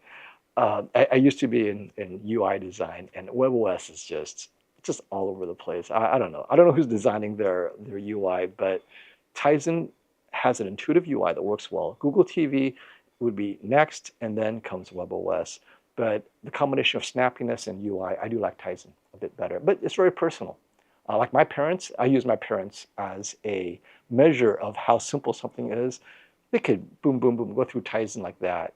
And Roku, right? So Roku and Tizen, I think, are great TVs for people who just don't want to think. Like, simple remote, boom, boom. Some of the other ones, you got to be a little bit younger, sophisticated to find everything you need to. Eventually, you get there. TV of the year for streaming Columbo. Thank you, Tom. This is it. I would have to say TV of the year for streaming Columbo. It doesn't need to be bright unless you want to watch Columbo in vivid mode. OLED, so we're going to have to split in two. Wide angle viewing. It has to be an OLED TV. The LG B4, right? Wide angle, front, doesn't matter. They nail it. They get to 100 nits, fine. You can get even a little bit brighter than 100 nits. Color rendition out of the box is amazing. The LG B4 for old TV shows like Columbo. That's it. You're done. Now, if you want a little bit brighter, because you want to not just watch Columbo, but others in HDR, then it would have to be the Sony X90L, because I'm going to include a little bit of value here. The X90L, Columbo, Bravia 7, Columbo, Bravo 9, all looks the same, except the X90L is cheaper. Skin tones, rock solid. It's a Sony thing, right? So, and emotion's fine, right? They figured out these old TV shows. So, it's not even a mini LED TV. LCD TV, Sony X90L is the Columbo TV. You can get a large one, 85 inches of Colombo, or the LG B4, 83 inches OLED of Colombo, because it's Colombo, right? SDR, so I don't have to worry about dimming zones, all that good stuff. But yeah, B4 X90L, which is still a 2024 TV. But if you want a mini LED TV for streaming Colombo, QM7 does it very well at $700, 65 inches, or $2,300 for a 98-inch Colombo at $2,300 in fake HDR. Oh, excellent question, Tom. Excellent.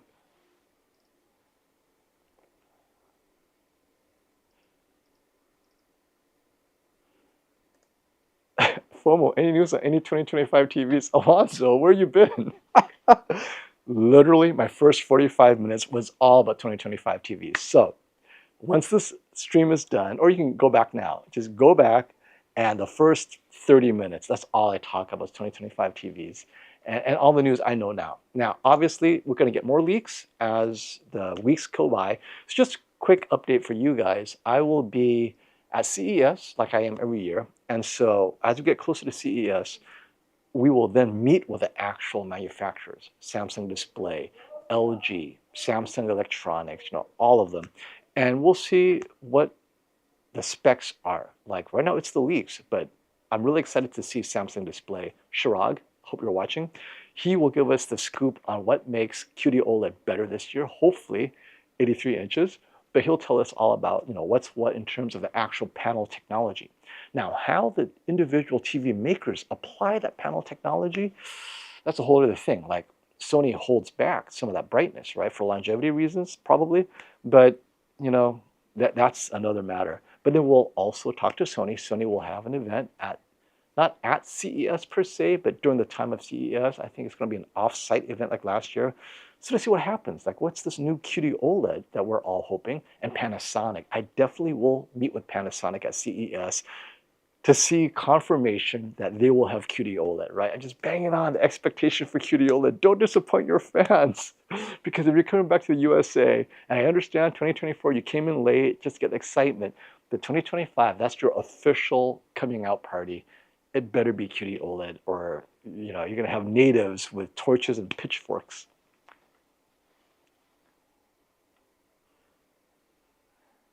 All right, let's see. Super Dave, 50-50. You said you didn't want to recommend a TV for PC gaming. Would you kindly reconsider? I'm considering joining the master race as I'm having buyer's remorse with my PS5 Pro. Well, clearly, Super Dave, you have the budget. I tell people that PS5 Pro is a $700 console, right? Like Brian and I, Whisper Status, Tech Therapy, Brian, we build PCs, we have fun, and it's so expensive. Like, I spent almost $6,500 building out my original 3090, right? I got this huge power supply and AMD and motherboard, all these fans, and I played with water and played with different types of air coolers. And by the time I was all said and done, it was over $6,000. And ultimately, and I was using it to test the TVs. And then I bought the AMD, at the time, the flagship, was it 7800 or one of the XTs. And you know what? I couldn't get FreeSync Premium Pro to work on my Samsung. Like, wait. And I called AMD, I called Samsung, and I was just so sick of it, because getting a PC to work with a PC monitor, completely different story. The two are designed, right? But to get the PC to work with TVs, whose priority is image quality, streaming, all that, not necessarily work with a PC, is a nightmare, except for one brand. So that brand is LG. And that's why I don't talk about it. It's because, what's there to talk about? PC gamer? LG. Not because it looks better per se. I feel that QD-OLED S95D looks better, but gamers don't care about that. And when I say look better, the color luminances at the higher HDR levels are, more accurate, more color. But you guys, PC gamers are all about frame rates. And at the highest frame rates, we're talking 144 hertz. Consistent, the G4, the C4 gets you there. No dropouts, no worries. 48 gigabits per second, no question. They nail that, right? And that's why PC gaming is so hard to talk about TVs, because is there anything else? You know, I mean, Samsung says they support 144 hertz, but at 40 gigabit per second cap, like at what point do you max out that cap, right? Like, what are you pushing? And with the G4, C4, there is no risk. There has never been a dropout issue. So, and and LG generally, even though Samsung makes gaming monitors, it's not the same team that makes TVs. I don't know if you guys know that. It's just like PlayStation 5. PS5 and the team that makes monitors, completely different team than the one that makes TVs. They don't talk. So same with the Samsung team. The visual display team only makes TVs. Very little interaction with the monitor IT team that makes these gaming monitors. So if you're talking about gaming monitors, hey, MSI and LG and Samsung and Dell, Alienware. But TVs, play it safe because it's all about response, frame rates, motion resolution. Stick with LG C4, G4, and you're good. It's very safe to make that recommendation. Everything else is like, well, if your priority is not gaming, but it's movies, sports, and want to throw in gaming, yeah, Samsung S95D all day long. But if your priority is gaming first, PC, master race, because you spent so much on your PC, you got to make sure your display is awesome. LG gives you a 48-inch, 45-inch, right? All these different sizes, 55-inch. I mean, all different qualities. So, yep, Super Dave, G4, C4, call it a day, and that's it. I mean, I cannot even envision a reason why you get anything else because you're in PC world. It's just that consistency of the features, you know? So Erwin, start with OLED. PS5 Pro plays best, and PS5, because in comparing OLED with non-OLED, the fastest non-OLED mini LED I've seen in my group of testing so far has been the TCL QM8 and the Hisense U9N, and this would apply to the QM7 and probably the U8K. And the image quality doesn't suffer for that additional input, for the better input lag. And when I say better, we're talking slowing it down 1 frame to half a frame better on PS5. The Sony looks just as good, but just that frame extra. But it doesn't look better. It just looks same. Very good.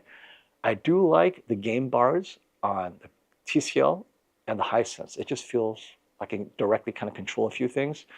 And their non-standard image mode for gaming is much more usable.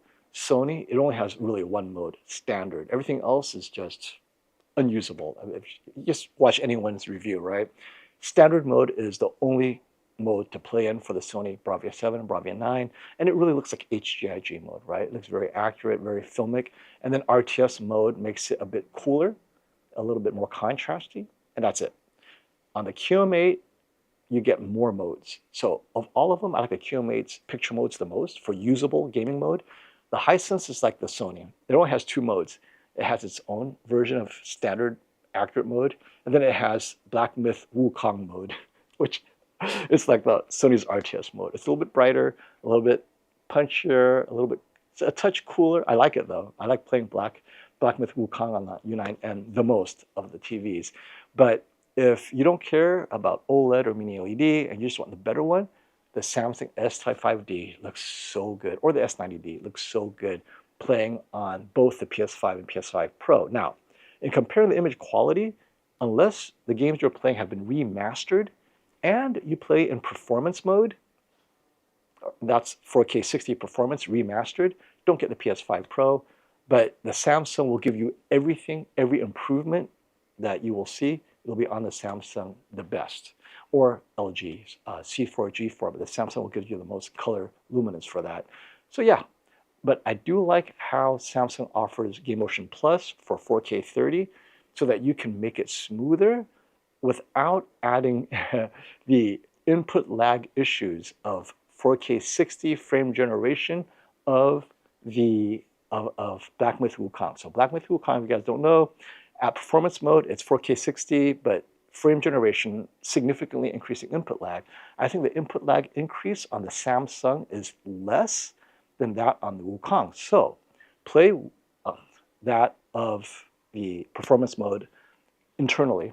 So play 4K 30 on a Samsung, any Samsung, Neo QLED or OLED, but with Game Motion Plus set to taste, and you'll get that similar smoothness of 4K 60 without the input lag, or with less input lag delay. Hopefully that helps. And that would apply to the PS5 Pro. But if you only play in 4K 30 quality mode, don't get the PS5 Pro.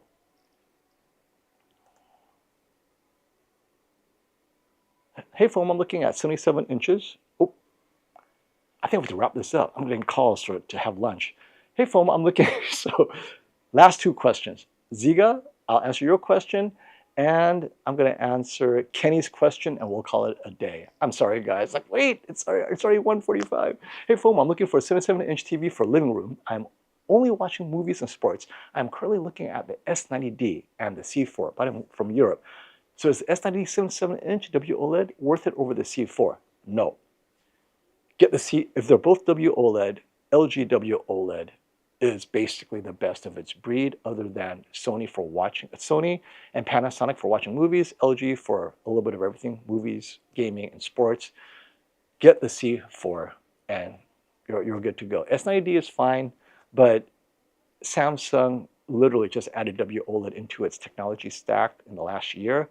And I think they're still figuring out everything as far as image processing on WOLED, but LG's been doing this for what, 10 years now? So yeah, get the C4 and you should be good. And what's up, FOMO? I don't know whether to get a TCL QM 851, which I do like, or Sony Bravia 7, which I like better. Watch sports, old TV shows. Get the Bravia 7. Boom. Sports, they look the same, very bright. QM 851 can get a little bit brighter, but you're losing color saturation when you get that bright. And when you want that same level of color saturation, natural, accurate, it ends up being as bright as the Sony. So it's artificially boosting that white to get you there, and it's not as usable. So Bravia 7 is definitely better for skin tones, as we saw. The QM 8 oversaturates the red as you get closer to 1 nit, which is normal shadow detail. And old TV shows, definitely the Bravia 7 is designed for old TV shows, because it's just, that's what Sony's been doing forever. Get the Bravia 7, you're going to love it. All right. Okay, we're going to wrap up, my friends. Oh, wait. Let's hear the hateful opinions, flex nuts. 65-inch S90D versus Bravia 7. I can get either today for $1,400. Assume everything. Which do I buy on Black Friday? Get the S90D. If you don't need that extra bright vivid mode, which is the only reason the Bravia 7 outperforms the S90D. S90D gets bright for an OLED, not as bright as the Bravia 7, but bright enough, in my opinion. Some people want brighter. I would personally get the 65-inch S90D. And if you do a little bit of gaming, everything, I mean, it's input lag set to fastest, that's it. You're as competitive as the best OLED gaming TV out there. So get the S90D, 65-inch. And if you are a AAA member, don't forget, or educator, have someone in your family who's a student, whatever, first responder, military, and or if your corporation offers it, go to Samsung.com, be an offer member, and it's not $1,400, it'll end up being $1,200 or $1,250 or something like that. So hopefully you're a AAA member, Auto Club. Otherwise, $1,400 is still a good price for S90D. All right. And we're going to end it with this. Bravia 7 is the TV of the year for Colombo. If you need HDR Colombo. Yes, Bravia 7. If you haven't noticed, it is definitely a TV of the year for me. All right, and I think we're good to go. Okay, hey, everyone, thank you for joining me on this Saturday. And I'll be back, and hopefully I can get Brian on, and we can talk about CES and stuff. Here, let me put myself in the center here. All right. Until next time, stop the FOMO.